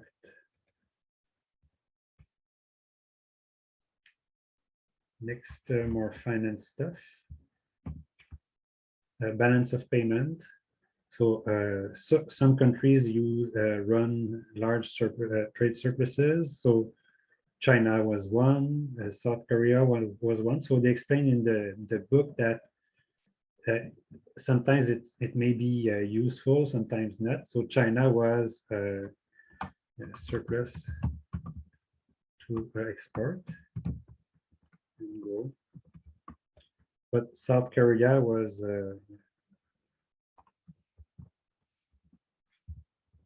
so they just said, oh, to America, oh, you can take our goods, and we're going to take your dollars, but we're not even going to spend it. We just accumulate it and keep it for ourselves. So there's this huge trade surplus that happened. South Korea was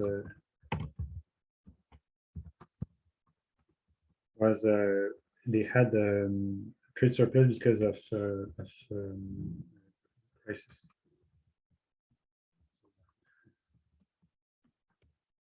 Yeah, so trade surpluses can happen for different reasons. So here they could still export, but they couldn't buy anything because the economy was going very bad. So it depends.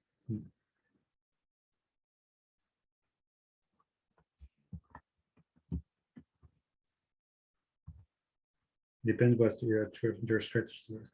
And that's something that we are going to see or have trouble seeing with all our models. It's that the models that I'm going to show you have to be simple to get an idea across, and mostly static. So it just shows, yeah, if the world doesn't change and is the same today as it's going to be for the rest of the history, then it's better to trade than not to trade. Okay, but everything that happens around the world is dynamic. So here, China's surplus, it cannot go forever, because at some point you cannot eat US dollars. You have to spend them in the US if you want to, because you earn them. So dynamically, at some point, China is going to start spending dollars in the US. But in the short run, if they can industrialize, attract US companies and US technology, then it's just so good for them to run this trade surplus and say, yeah, take our goods, we don't care. So everything is dynamic. So the world is complicated, and I don't think we're ever going to see a dynamic trade model, but that's something that you have to keep in mind is our model are our models, and the world is complicated. Yeah. Yeah, so this we've said it before. So the role of changing exchange rate is at the center of international economics. So if currency appreciates, then consumers can buy more.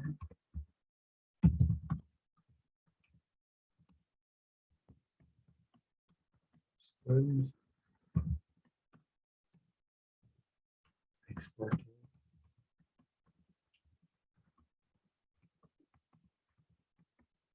And setting to foreign markets.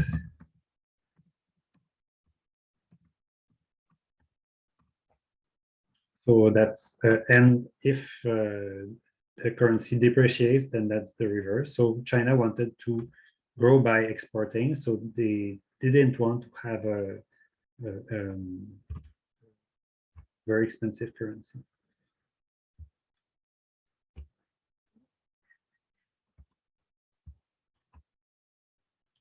Yeah, so now it's things that I've all these things I've talked a bit about. So fundamental problem in international economics is how to produce an acceptable degree of harmony among international trade and monetary policies without a world government that tells countries what to do. So so that's why we have so solution treaties and agreements.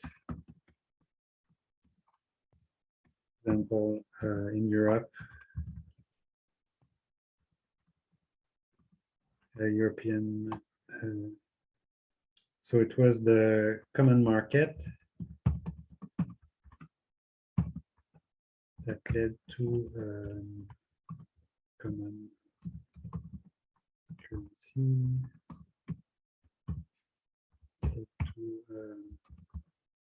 yeah, and also border union, custom union.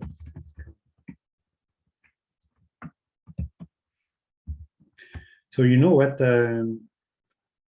what custom union is?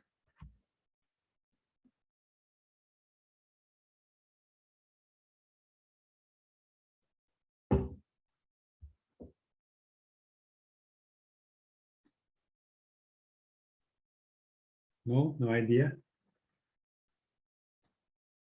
Oh, maybe my sound is my sound off? Somebody say something.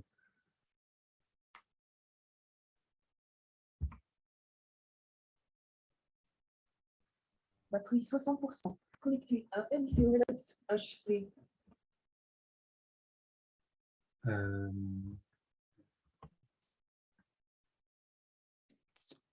Okay, I can hear you now. Union douane. It's when you take the custom price off, like you don't pay customs. No, not exactly.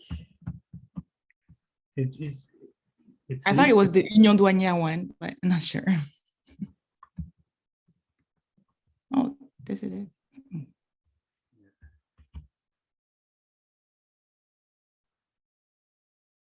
It's related to that, but not exactly. You can import and export everything that's in the US or in Europe. You can like travel without having to declare anything. Yeah, no, this is a common market. Yeah. And you have quantity restriction as well, like it's the price. No, not exactly.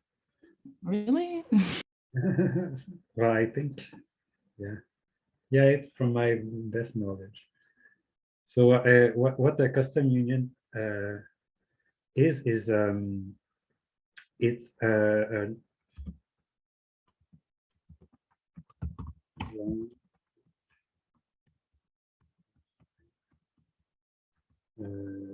custom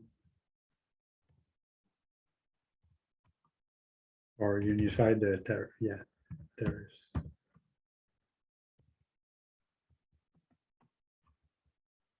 So what do you want? Why would you do that? Well, because if I'm Belgium and I want to impose a 20% tariff, yeah, so it's linked to common market actually. So if I'm Belgium and I want to charge 20% tariff on the grain from China, but I'm in a common market with France and there's no tariffs on Chinese product that come from China. Well, what would you do? Well, you just import everything in France and then you ship it free of custom to Belgium. So yeah. sure that all yeah. Okay, I'm just. It's long to explain, but yeah, it's to make sure that you cannot circumvent tariffs at the border by going through a third market. Would be the same for something like, say, migration in Europe. So if you have some country that wants to be extremely tight on migration and the neighbor doesn't care, so they let people in very easily, and then there's this common borders within Europe, so then it doesn't work. So that's what happened when there was the migration crisis 3-4 years ago, I think. So then countries decided to close their borders because they didn't agree with what their neighbors were doing. So this is the same thing, but at the for trade in goods, for instance. Yeah, so all of these things are to make things more unified and more predictable, and yeah, and they're all very complicated.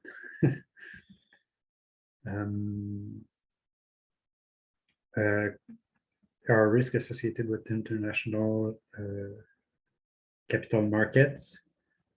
So national default or currency depreciation. Not exactly sure what their point was there, but this is what I think they were saying. So if you have foreign investments, yeah, it's exactly that. Okay, I'm sure. Yeah, so international capital markets is yeah. Foreign firms or foreigners invest in local economy.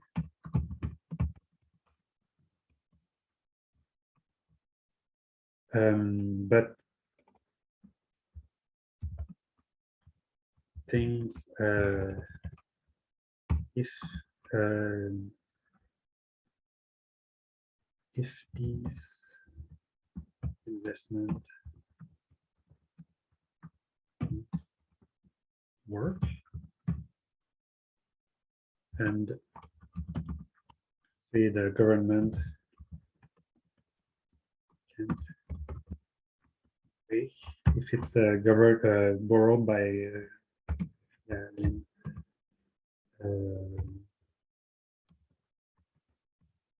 borrowed from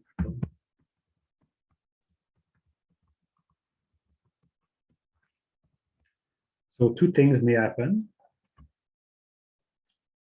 currency depreciation or national default. Can you guess what matters for one or the other?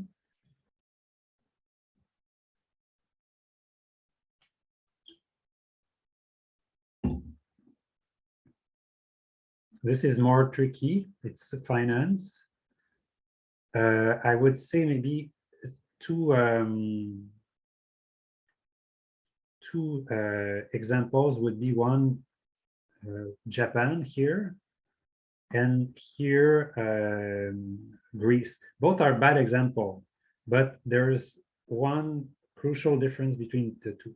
So in Greece, I think it was 2 years ago that they or 3 years ago that they had this huge problem of repaying their loans to many people after the Olympics, and the European Central Bank had to step in and say, yeah, we're going to pay whatever we need in the name of yeah, for Greece, so that they don't default on their debt. And Japan, on the other hand, their debt level is 300% their GDP, which is unheard of. It's absolutely astronomical. And yet nobody's stressed out about Japan's ability to repay them. So what's the difference between the two cases there? Greece on the one hand and Japan on the other? Maybe because Greece is a part of the Europe and is controlled with the European Bank, Central Bank, and in Japanese is different, is only Japan. So in Europe, if one country just is going bad, it could be bad for the other country too. Yes, exactly. So if you control your currency,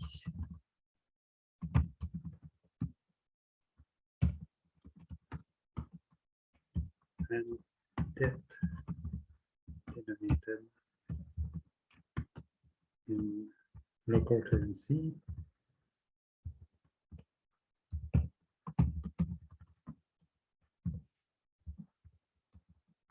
no risk, can always, if trouble,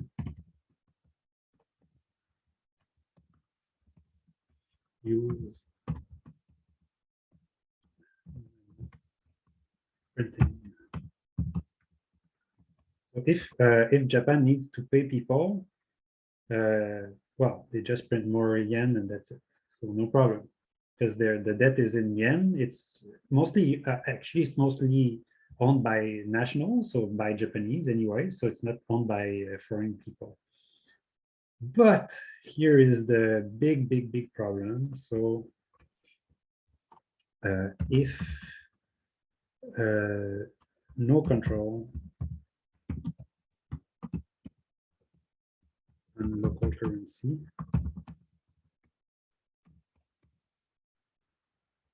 so you can run out of money.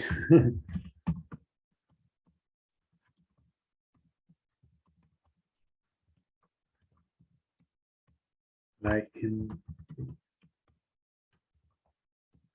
and there's just the only way out is that whoever controls that currency is just says, okay, I'm going to lend whatever is needed to pay back these debts. So this is why, like for instance, some states in the US are super in debt, but nobody cares. They're never, nobody is fears that some state in the US is not going to pay them back, because anyways that's part of the US, and it's everything is denominated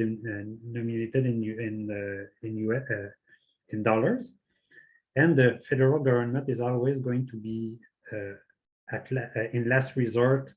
They're going to step in and say, yeah, okay, we know that this state is in trouble, but the US itself is not going bankrupt. Here, the whole Greece, the whole country of Greece was was not able to pay back its public debt, so they had a big problem. A crisis happened in Asia too, in 1998, I believe, because there was this inflow of foreign capital in many Asian countries. And at some point, there was fear that the investment wouldn't work out, and a few places people wanted to get their money back, and it created some sort of run on Asia in some ways. And then they all went basically bankrupt, and the IMF had to step in and say, okay, we're going to pay back instead of these local governments, but the condition is that now you have to reform and blah blah blah. And yeah, that was not a great period for Asia. What time is it now? Yeah. See how many slides I have. Okay, I'm able to finish quickly. So it's much more complicated topics. This has to do with finance. Yeah. By the way, so again, going back to Canada's situation and say Quebec, for instance. So Quebec could never go bankrupt if it's inside Canada. But imagine that Quebec said, oh, we're independent, but we keep the Canadian money. Then it's like you hope things are well. But if at some point people say, yeah, the Quebec government maybe has too much debt. We're not sure if they can repay. And then Quebec could not go to, say, Ottawa and say, oh, please give us money. We need to pay back our loan. Well, you're an independent country now. So yeah, I'm not saying that I'm not stepping in this big topic of Quebec independence, but from a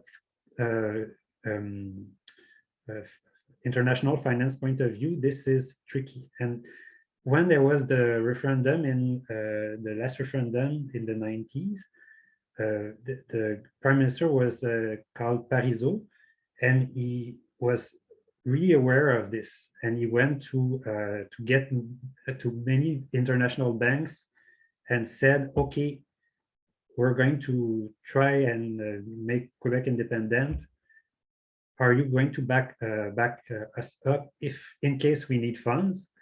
And they said yes. So things were quite. He was a very smart person because he understood that it's tricky to these finance situation can go south very quickly if people don't trust you at some point. All right, so that's international capital market. Yeah, international trade. Yeah, what do I have to say about this? Yeah, so international trade. So that's international capital markets. International trade deals with goods mostly. So we care about physical movements of goods.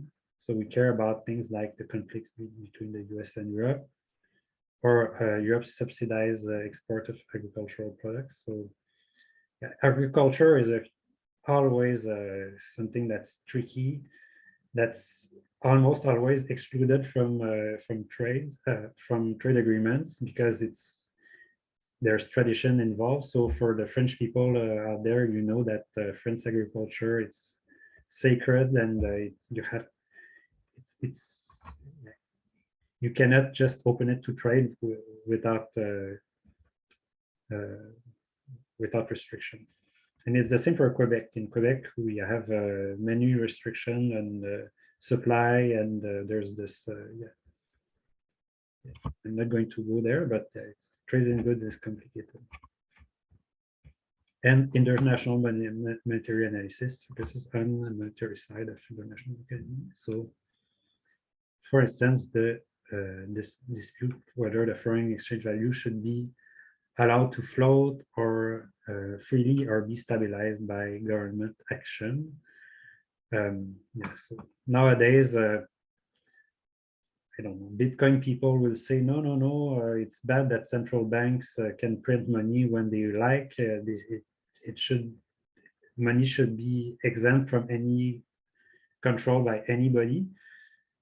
That's quite a revolutionary idea for economists. Economists usually think that it's all right to have as many levers as possible to adjust if you have a crisis or if you have a difficult time with exporters, for instance. Yeah. But so we're not going to talk too much about this. These models are more complicated. Right. So that's just the book, how the book is organized. So yeah, so I'm going to end here. Are there any questions so far? Or yes, I have a question about like the recording. When are you posting it? I'm not sure. This afternoon, probably. I have another class, so I don't have time before, but yeah, very soon. Okay, and when did you just add the new things on the Moodle? Today too, or? Yeah, so the Moodle page, so it took like a few days or a day to become available, but now it is. So I'm going to post the syllabus as it is, but then update it when I settle on the last few details. Mainly when we want to have the office hours. Thing is, it's no big deal. I mean, we're a small group. You can just email me if you need to talk, and I can set a time with you, no problem. Okay, thank you.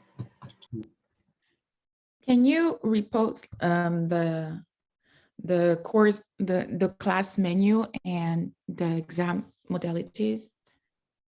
Yeah, the syllabus. Yeah, I'm going to put that on. Oh, okay. You want me now to post it, to show it? Yeah, so we can see it when we need it, Oh, yeah, sure. like the chapters and how the exam is going to be and stuff like Oh, yeah. that. So for the how the chapters are going, it's just by order. yeah, like, it's my first class anyway in trade. It's my first time teaching this. Yeah. Anyways, it's probably your first economics class or one of your first, so everything is new. So Yeah, I don't yeah. want to put too much restrictions on things. Okay. But still, I can share it with you. Yeah, so here it is. So Yeah, if you can post it on the Moodle, it will be perfect. yeah, so it should be something like one chapter a week, but some have much more slides. And as I'm seeing, I'm taking a bit of time. Probably I'm going to go faster for the others, but yeah, I chose the slides yesterday morning, so it's quite new. Thank you. No problem. All right, so okay, so yeah, so I'll post this, and if you have opinions about office hours, just email me, and otherwise I see you next week. Thank you. Have a Thanks. nice day. Bye. Bye. Goodbye. Goodbye. Bye. Goodbye, Professor.